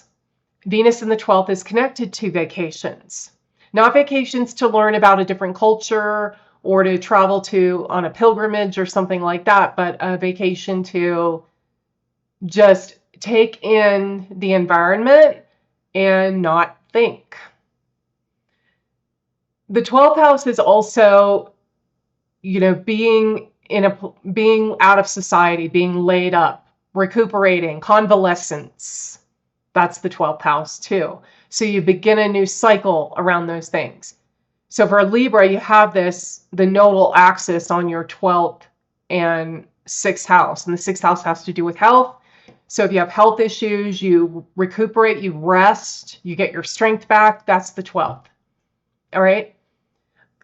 So you can have events around these things where you need to stay home or when you need to, just get away from the world for a while. Also events around charity. It's a good time to think about charity. And that doesn't have to be monetary. It doesn't have to be giving money. It gives, your skill set, your knowledge, volunteering to tutor people, volunteering to, whatever it is, teach yoga somewhere, whatever. Just being able to contribute and give, and then that allows things to flow. Okay, things begin flowing again. That this eclipse is going to show you that. And the aspect of Saturn onto this eclipse is also about giving in charity. Okay, it's also aspected by Uranus and Neptune, and Uranus usually makes us do things in a very innovative, creative way. We become more of who we are through Uranus. This is a massive, very important eclipse because of the aspects of the Neptune and Uranus. Neptune is almost exact opposition to. Neptune is where we see the divine in something, and where we're able to see the potential and try to make something reach its fullest fulfillment or its highest expression. And that can be in our meditation practices. That can be giving in charity. That can be going on a great vacation just to get away and reset our batteries and contemplate what we have learned in the last cycle. Okay, and that would be in the last 9 years. When the last cycle that one of the nodes went through your 12th house. So those are the predictions for a Libra rising for this solar eclipse on the 21st. Thank you for watching. Bye. Hello, Scorpio risings. All right, so these are your predictions for the solar eclipse that occurs in Virgo on September 21st. I'm using whole sign houses and the tropical zodiac. All right. So for a solar eclipse is more powerful than a lunar eclipse. And the reason that is because it is a lunation. It is a new moon. It is the beginning of a new cycle. And it is just being eclipsed. The sun is being eclipsed by the moon. And you have the moon on the ecliptic and the earth, moon, and sun all in alignment. And basically that's the node. Where the moon crosses the ecliptic, going north and going south, that's the lunar nodes, okay? And so it is a big deal. It is the granddaddy of lunations, basically. It will affect your life until the next solar eclipse, believe it or not. You'll have other things happening as well due to the lunations, but if they activate anything that the eclipse activated, you have more of that eclipse theme coming into your life. I also want to mention too that if you have any planets in the last 2 degrees of any sign, those planets will be affected by this eclipse, okay, through aspects. And I can only talk about the house placement of the eclipse because I just can't look at individual charts. I'm only going by the rising sign and whole sign houses. But eclipses also affect your planets, and that's very important. It's a new cycle around those planets, whatever planets it's affecting. And a lot of the indications of those planets that the eclipse is affecting are a big deal for the next 5.5 to 6 months, or until the next solar eclipse, which is in February. Okay? So, all right, so let's get started with what it means. So you have this eclipse. It's in Virgo. It is with Venus. It is conjoined Venus. It's the same sign as Venus because in Vedic astrology, if it's in the same sign, they are conjunct. It doesn't matter how far away they are. All right. There's no orb of influence. It's also being aspected by an opposition by Saturn. So Saturn and Venus are big players in this eclipse, as are Neptune and Uranus, which are planets of the consciousness. All right. So we're going to talk about this. But it's in your 11th house. The 11th house has a lot of meanings. One of those meanings is it's a house of desire. Okay, so you have 3, 7, and 11. Those are houses of desire. They're air houses. That's what they are referred to as. And they are houses of communication because through communication, through interacting with other people, desires are formed, okay? So the 11th house is a long-term desire, something that we see long down the road, okay? And that we have to sacrifice for, that we have to fulfill this desire, we have to make sacrifices. That's the 11th house. And when I say long-term, I mean over a year, okay? A desire or a goal that we want to reach that is going to take over a year's time, and that we have to make sacrifices for, okay? And that will actually give us gain in the long run. That will gain quite a lot. The 11th house is gain, all types of gains. It's mainly the salary, so the gain from the career, okay? It's salary, and it's also awards, winning awards, or being recognized for expertise, or recognized for doing good work. That's the 11th house. It also has to do with our social circle and our social peers and colleagues. And people basically in that do the same things we do and are interested in the same things we are.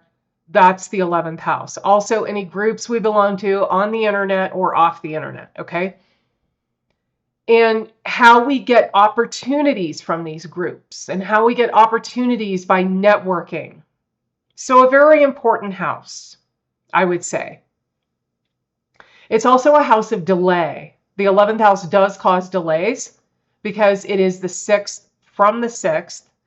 The 6th house is a house of obstacles and patience and delays. Also because it's a long-term house, all right? So you're having a new cycle beginning around all of those things I mentioned, okay? You are going to get fulfillment from this new cycle because there's Venus there. Venus is debilitated, but still in a sign of Mercury. Mercury is a friend to Venus. Mercury delights Venus, so it's still getting delight based on the planetary states. So there is fulfillment there. You are going to get fulfillment and opportunities from your social peers and your friends, your groups you belong to, social network. And but it's going to be delayed because of the aspect of Saturn. Saturn is aspecting almost exact from an opposition. There will be problems initially, and those problems need to work themselves out by themselves. Don't get involved with it. Don't try to be hands-on with it because it will be frustrating and you won't really get anywhere. Saturn is a planet that we don't have a lot of control. It's a planet, it shows where we don't have control. Okay, and when we try to control it and try to fix things, it just makes it worse, or it gives us much frustration. Okay, so a new cycle is beginning, and it is a big one. This is the granddaddy. This is going to set up a lot of 11th house themes until the next solar eclipse. So pay attention to all of those 11th house indications. If you are working towards a goal, that's going to be extremely important. You will get fulfillment from it. You will. But expect some delays, expect some problems, and just ignore those or wait. Patience. Saturn is patience, okay? Now it's being aspected by Uranus and Neptune. I'll start with Uranus because that's the fun one. Uranus is about creativity and being creative based on our true individuality, allowing that inspiration to flow through us. It's ever new. It's ever exciting, like a child, okay? We're in awe. So you're going to start something really new and innovative, original, authentic, based on your true individuality. You become more of who you are through the 11th house for the next few months. Most of this influences for the first month, but it still influences up until the next solar eclipse. Then you have the aspect of Neptune. Neptune sees the potential. Neptune wants the fullest expression to the highest degree. Neptune wants to touch the divine, wants the divinity in something. So you see a lot of potential. You have a lot of longings and yearnings around Neptune, around getting recognition and respect from peers and colleagues, which is the 11th house, and from your social circle. The 11th house is love received. Its opposite, the 5th house, is love given. Okay? So really important around 11th house for a Scorpio rising. Just keep that in mind for the next few months, and you'll do great with this eclipse. There can be an event around in your social circle or amongst your friends or amongst your peers and colleagues that you would interpret as negative, but you just have to make an internal shift to adapt to those things. Eclipses always bring surprises.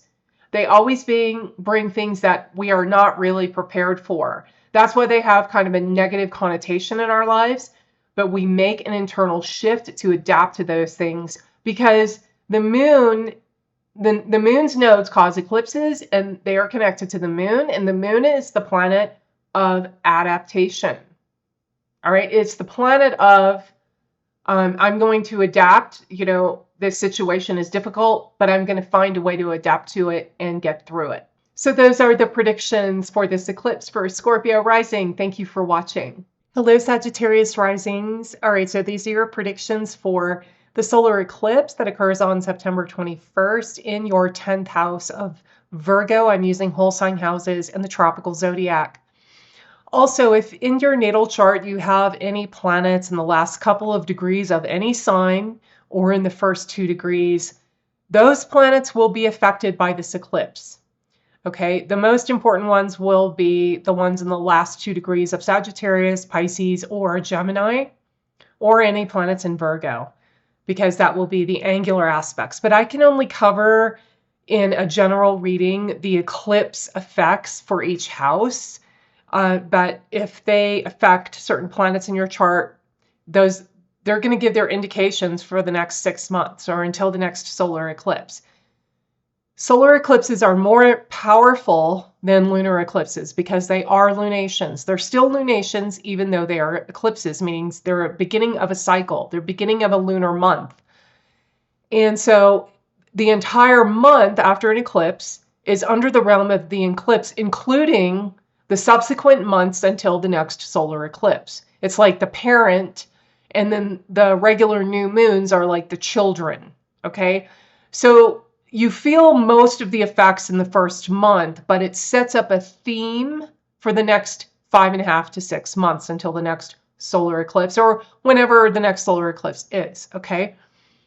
So, and then as the planets transit, as you have new moons, that theme is activated, okay? But the main influences are in the month after the solar eclipse or that lunar month.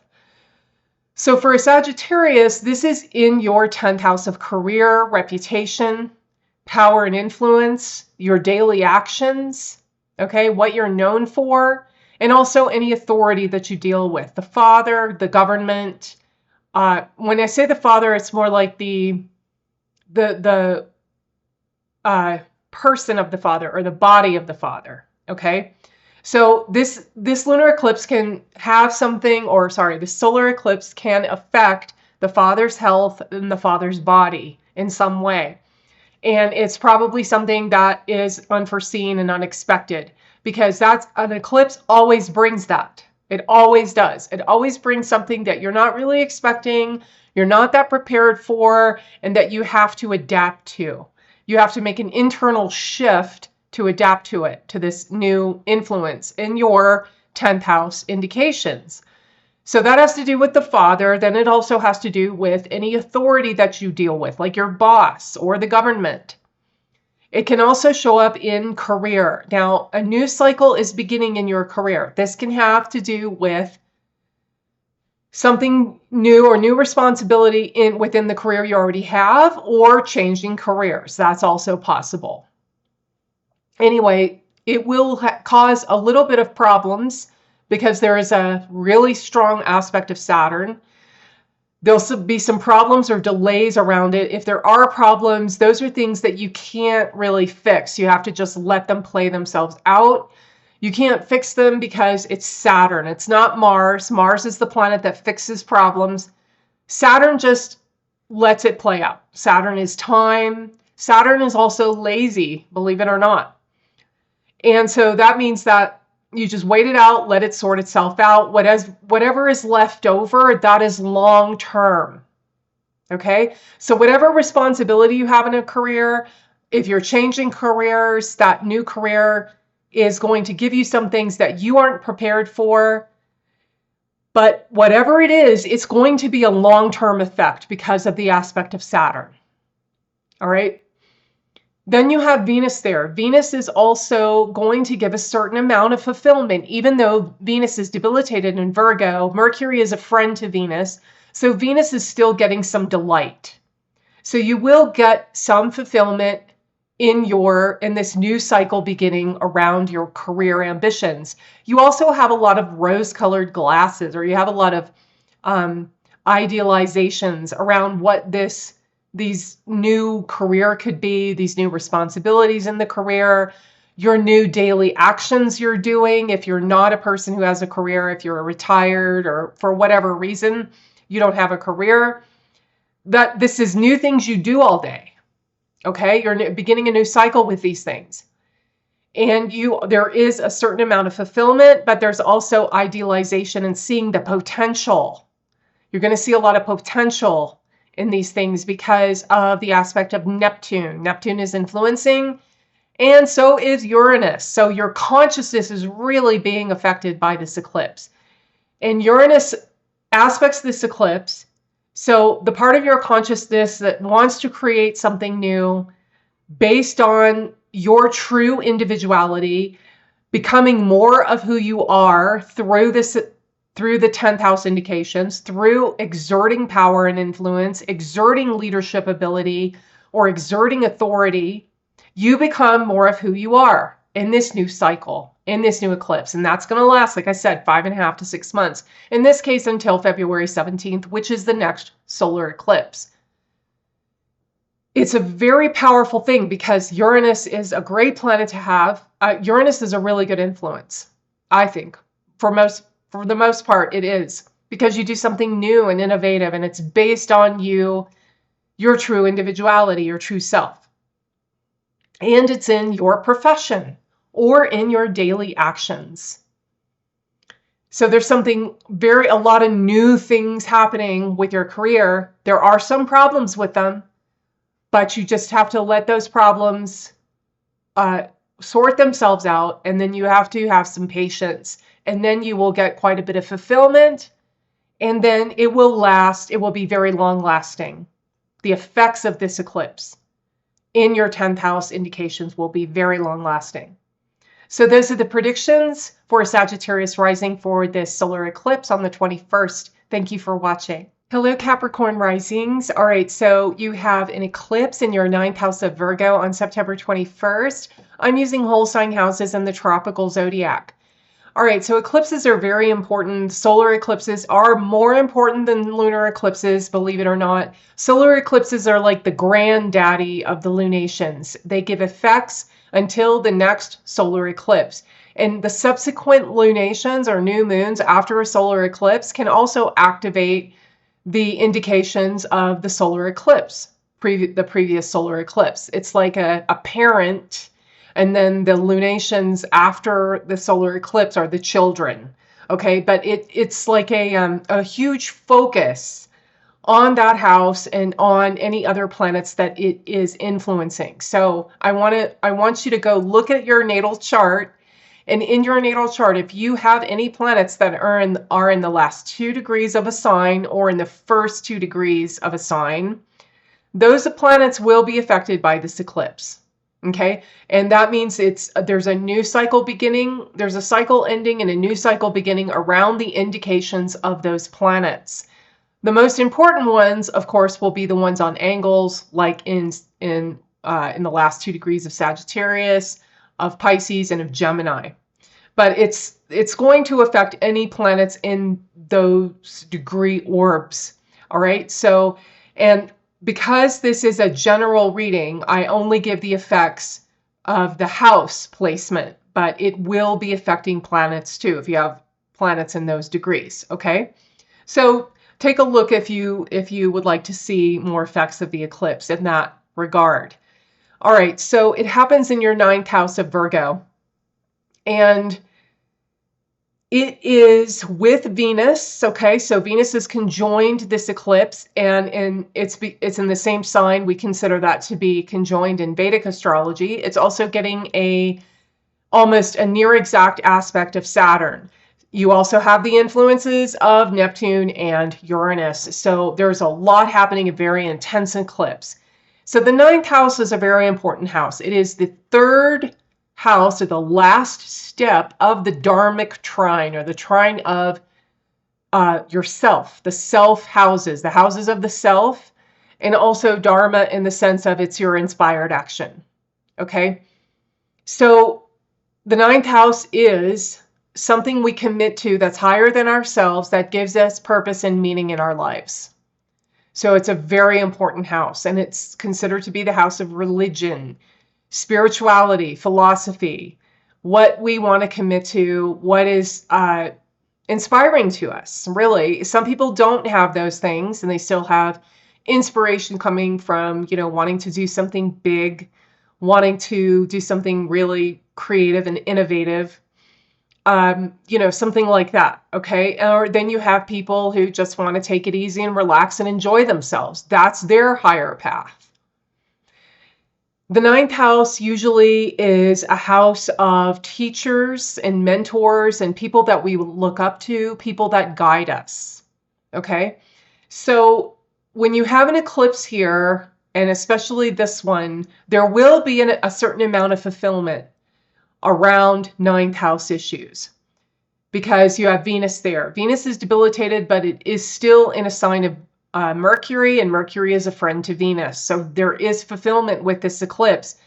However, it is delayed, or there are problems, and these problems need to work themselves out before you can get the full fulfillment of this eclipse or this new cycle beginning around 9th house indications.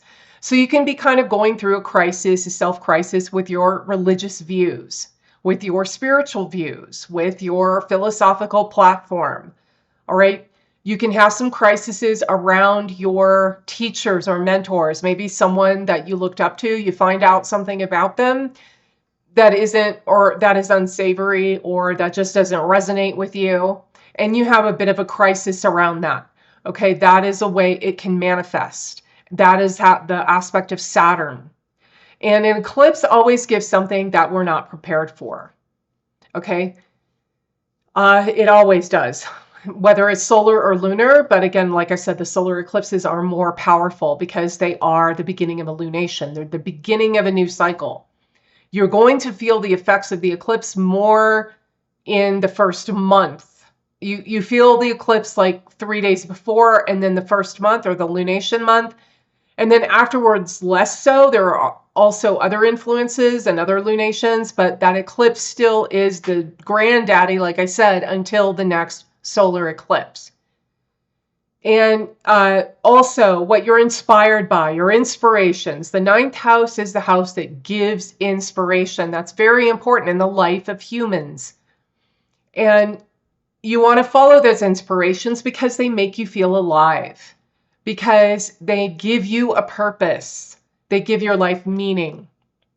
This can begin a new cycle around how you follow those inspirations and deciding to follow them, rather than doing what is expected of you from your family, society, or worrying about finances. That's the big one that gets in the way. Or you have responsibilities that take up a lot of time, where you find you can't follow your inspirations as much as you'd like to.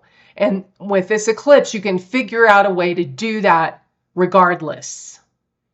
Okay, so very important eclipse for a Capricorn rising. Very important. Anything in the 9th house, anything in the dharmic trine at all, like 1st, 5th, or 9th, but the 9th house is the last step. So it's the most powerful one. Okay, and this can have you decide, okay, I'm going to follow this inspiration of mine that I've always wanted to do, that just makes me feel alive no matter what. Even if I only have to sleep 6 hours a night. Okay. There, of course, will be obstacles in the way, but they will work themselves out. No need to try to figure things out and fix problems in this area, because if you do that, you're just going to cause more problems for yourself and get frustrated, because it is a Saturn aspect, and that is what Saturn does. Saturn gives delays and problems in things, and the problems are usually not fixable. They just have to work themselves out on their own, and you don't even want to think about it. But you will get fulfillment from ninth house indications because of the Venus presence there. And again, ninth house also is traveling for spiritual purposes, like going on a pilgrimage to a spiritual site, something like that, or traveling in a different country to learn about a different culture and just to enjoy yourself. Okay. Those are also included in the ninth house. So yeah, those are, oh, and I wanted to say too, there's an element, it's really going to change your consciousness. And because of the aspects of Neptune and Uranus is going to make you do something in following your inspirations in a brand new way, all right? In a very innovative way, creative way, just really getting your creative intelligence going, okay? You feel alive, you feel young, you feel like a child. That's all Uranus. Uranus is the planet of doing something completely original based on your true individuality. And then Neptune, of course, is also a long-term planet, just like Saturn. So whatever this eclipse brings, it's usually very long-term. And Neptune has, you see, the potential in something and work towards bringing out the fullest expression of that potential. So those are the predictions for Capricorn rising for this solar eclipse. Thank you for watching. Hello, Aquarius risings. Okay, so these are your predictions for the eclipse on September 21st. This is a solar eclipse, and it is in the sign of Virgo. I'm using the whole sign house system and the tropical zodiac. So this eclipse is occurring in your 8th house, okay?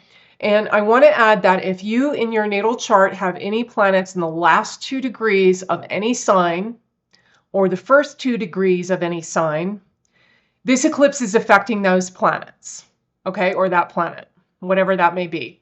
And of course, I can only do predictions in a general way for how the eclipse affects houses. But if in your natal chart it is affecting planets in those degrees, you're going through some major transformations with those planets as well, okay?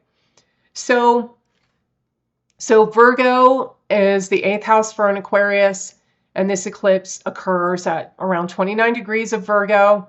It is being aspected by Saturn, and it is conjoined Venus. In Vedic astrology, we consider it conjunct if it's in the same sign, okay? So an 8th house eclipse is a pretty big deal because the 8th house is a house of major transformations, major ups and downs and windfalls of things happening, okay?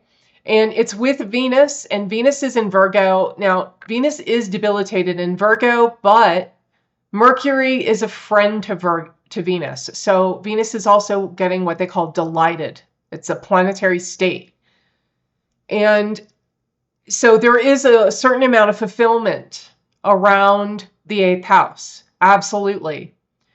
And so let's focus on that first. All right. So the 8th house has to do with benefiting from other people's resources. Okay. Getting money from the public or the government and through, grants, loans, scholarships, things like that. Payouts from insurance, payouts from lawsuits, inheritances, all of those things. So that very well can happen during this eclipse.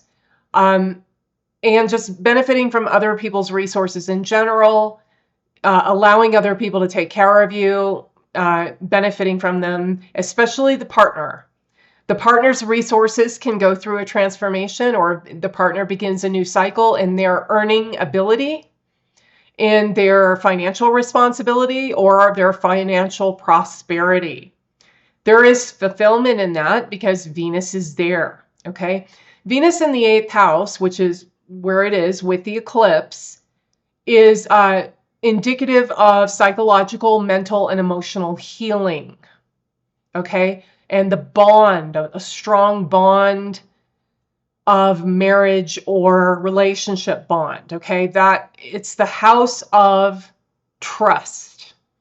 The 8th house is the house of bonding and trust. So you begin a new cycle with these things now, and usually it's because you overcome some more challenging experiences together if you're in a relationship or married. The reason that is because of the aspect of Saturn. Saturn is aspecting almost exactly an exact opposition.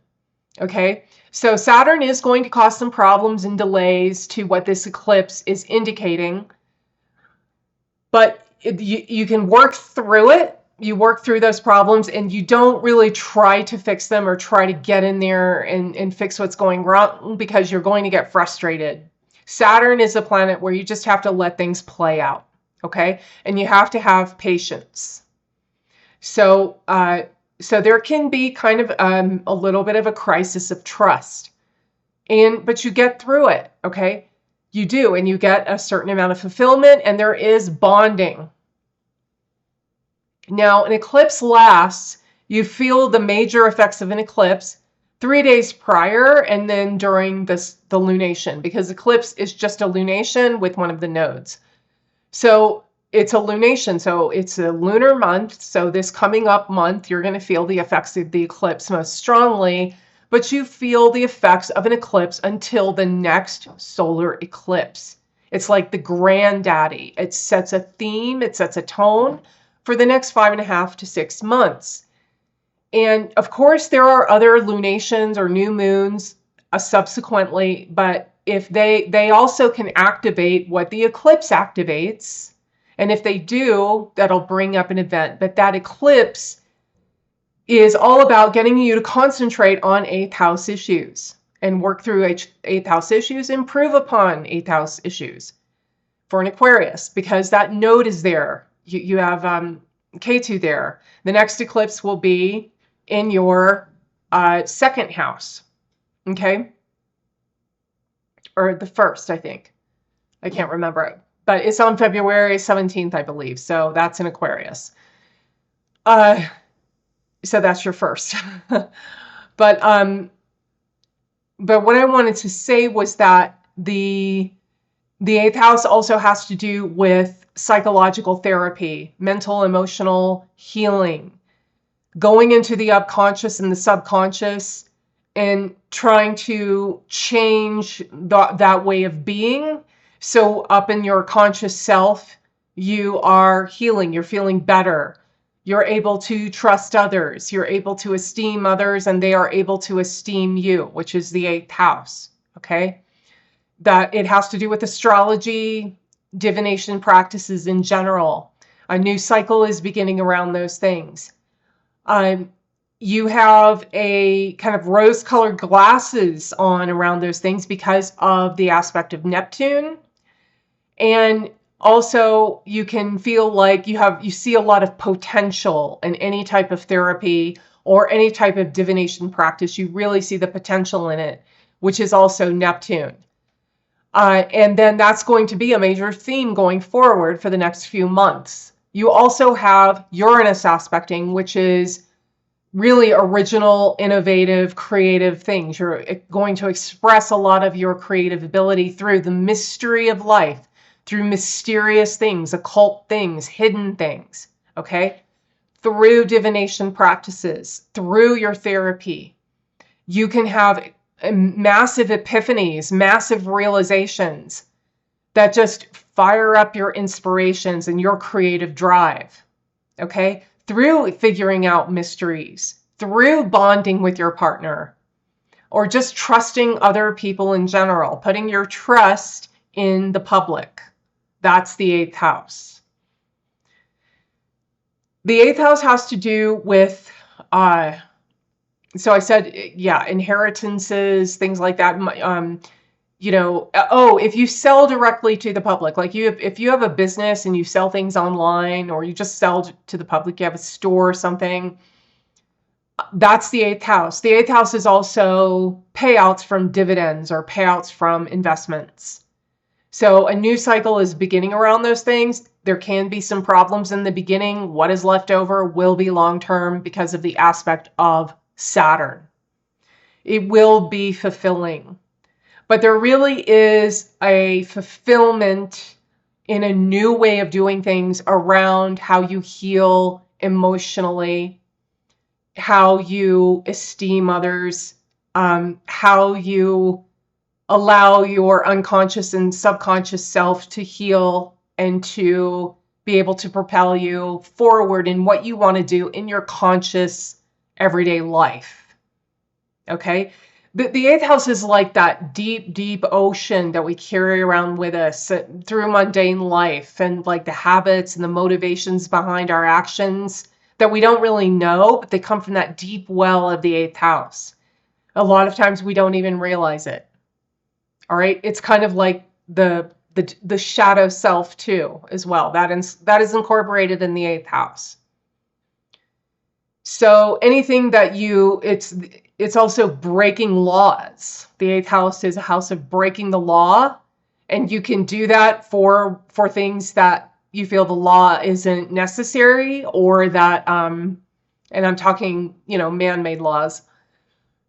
You can do that to move forward in a big way because it's just standing in your way. So not very much can happen because Virgo is also a sign of laws. And when you have this eclipse here and with the aspect of Uranus, you can do something really original or, unique that some laws might need to be broken. All right, so those are the predictions for for Aquarius rising for this solar eclipse. Thank you for watching. Hello, Pisces risings. All right, so these are your predictions for the eclipse that occurs on September 21st. This is a solar eclipse. And since it's an eclipse, this is a lunation or a new moon on the ecliptic. Basically, the moon is on the ecliptic. It is crossing the ecliptic in the southern, it's going south, okay? So it's with the south node K2, and the moon shadow is causing an eclipse of the sun, and the earth, the moon, the sun are in alignment. So an eclipse, as I was explaining in the beginning of the video, is the granddaddy, so to speak, of the lunations. And an eclipse, a solar eclipse, lasts, or the effects last until the next eclipse, but they do improve. The implications of the eclipse improve, but you will feel the eclipse most strongly during this month after the eclipse, the lunation. You also feel it 3 or 4 days before the eclipse, okay? And it sets a theme, it sets a tone for the next 5.5 months, and it is designed for you to work on this area of life. Now, I also want to say, if in your natal chart you have any planets in the last couple of degrees of any sign, this eclipse will affect those planets as well, in addition to any planets in the first 2 degrees of any sign. This eclipse will be affecting those planets in some way, especially planets in the last few degrees of Sagittarius, Pisces, and Gemini, okay? And of course, any planets in Virgo. It doesn't matter where they are in Virgo. If they're in Virgo, if you have planets there, this eclipse is affecting them, okay? So just keep that in mind. I can't address those things because this is a general reading. I only talk about the eclipse effects for the house placement, but it will affect planets as well. And again, it's a very important thing. And the reason it's so important is because there's an element of surprise with an eclipse. There's an element of something unanticipated happening, and that we need to adapt to in a bigger way. We need to make an internal shift to adapt to it. All right. So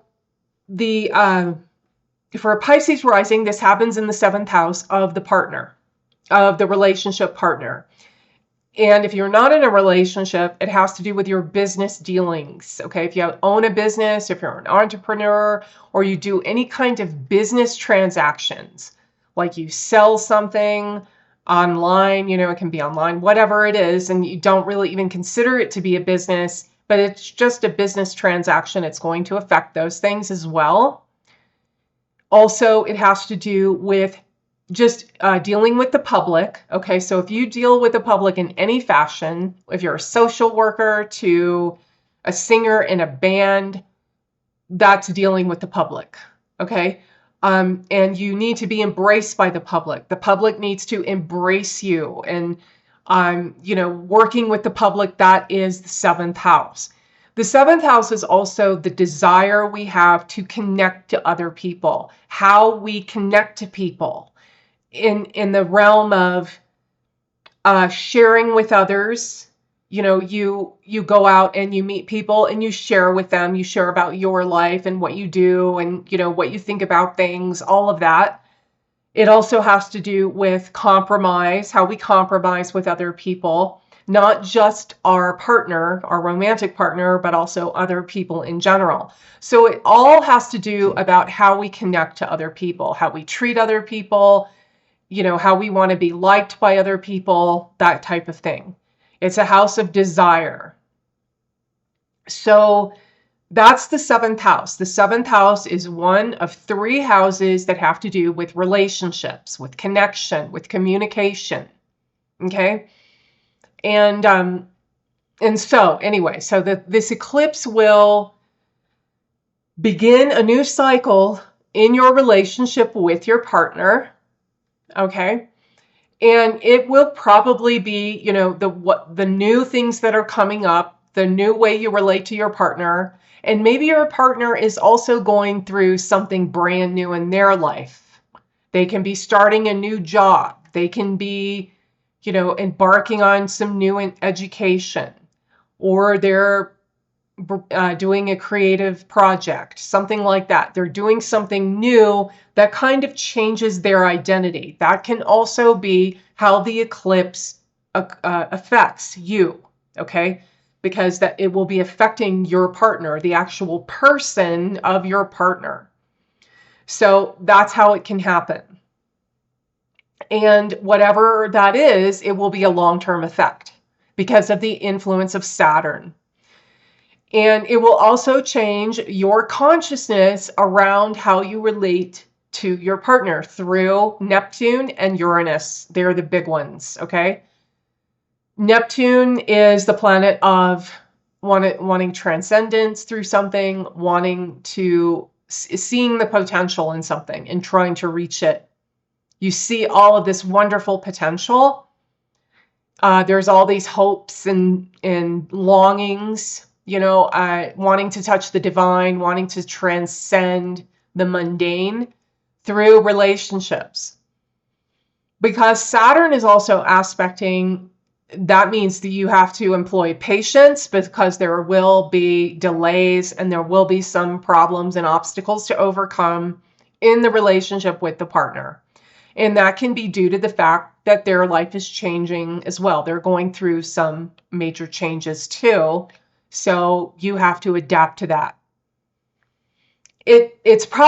That's usually the way it manifests, but it can just be in the way you view your partnership. All right. Then it's also something new and revolutionary, new and innovative around a business practice or how you want to connect with your partner due to that aspect of Uranus. Uranus is in Gemini, aspecting the eclipse. Okay. And the Saturn aspect, again, that causes problems and delays, but it will make something long-term, whatever is left over after you work through problems, after you get through the delays, what is left over is long-term. That's what Saturn gives. And Saturn is making a very strong opposition aspect to the eclipse. You also have Venus with this eclipse, okay? And Venus, of course, is the planet of relationships, of connection, of fulfillment, of sharing, of compromise.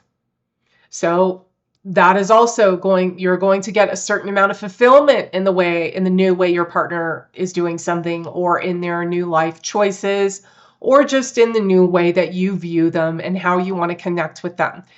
If you are not in a relationship, but you're looking for one, you're dating or you like someone or anything like that, this can ramp up events in that area, but they're going to be something that is kind of a surprise, all right? Or something that you need to adapt to that may feel a little uncomfortable at first. And there may be some problems, there's delays, there's setbacks with those things and reaching that goal, but you eventually do. That's how they work. That's how the eclipses work. If you keep a good attitude, if you keep an open mind, a good attitude, and try to work through it the best you can, you never go wrong. All right? In that function, because of the aspect of the outer planets and because of the aspect of Neptune. As long as we're willing to work hard, or, as long as we're willing to work on ourselves, Neptune will give the right and the correct effects through its aspect. And with Venus being there, you will get a certain amount of fulfillment. It may not be what you're expecting, and that's just the nature of an eclipse, but it is something that will eventually give fulfillment if you allow it to. And again, this applies to your business practices. If you are thinking about starting a new business or starting something new in your business, a new way to get more business, you will get a certain amount of fulfillment from those things. It might take a little while to take off, but eventually it will, and it will be long term. Also, that applies to the dealings with the public. Like if you are an artist, I deal with a lot of spiritual speakers, a lot of people who are interested in astrology, also have a connection to art or music or both, and performing in front of people or having, showing their art and needing the public to embrace their creations. And so, if you're an artist, this is also kind of a new direction you're going to go in your artistic expression, and having the public view it and see it and adapt to it, basically. Okay. If you just deal with people in a public way, like if you deal with the public in any way through like social work, even if you're somebody like that does a service, like a waitress or a hairdresser, you're dealing with people all the time, coming in a lot. That's dealing with the public. So something unforeseen can happen around in that area that makes you make an internal shift. It may feel a little uncomfortable at first, and this is within, again, the first month after the eclipse, but then you relate to it, and it will be something you remember. It will be kind of a theme of the next 5 months of your life, or 5.5 months, 6 months, okay? All right, so those are the predictions for this solar eclipse on the 21st for Pisces rising. Thank you for watching.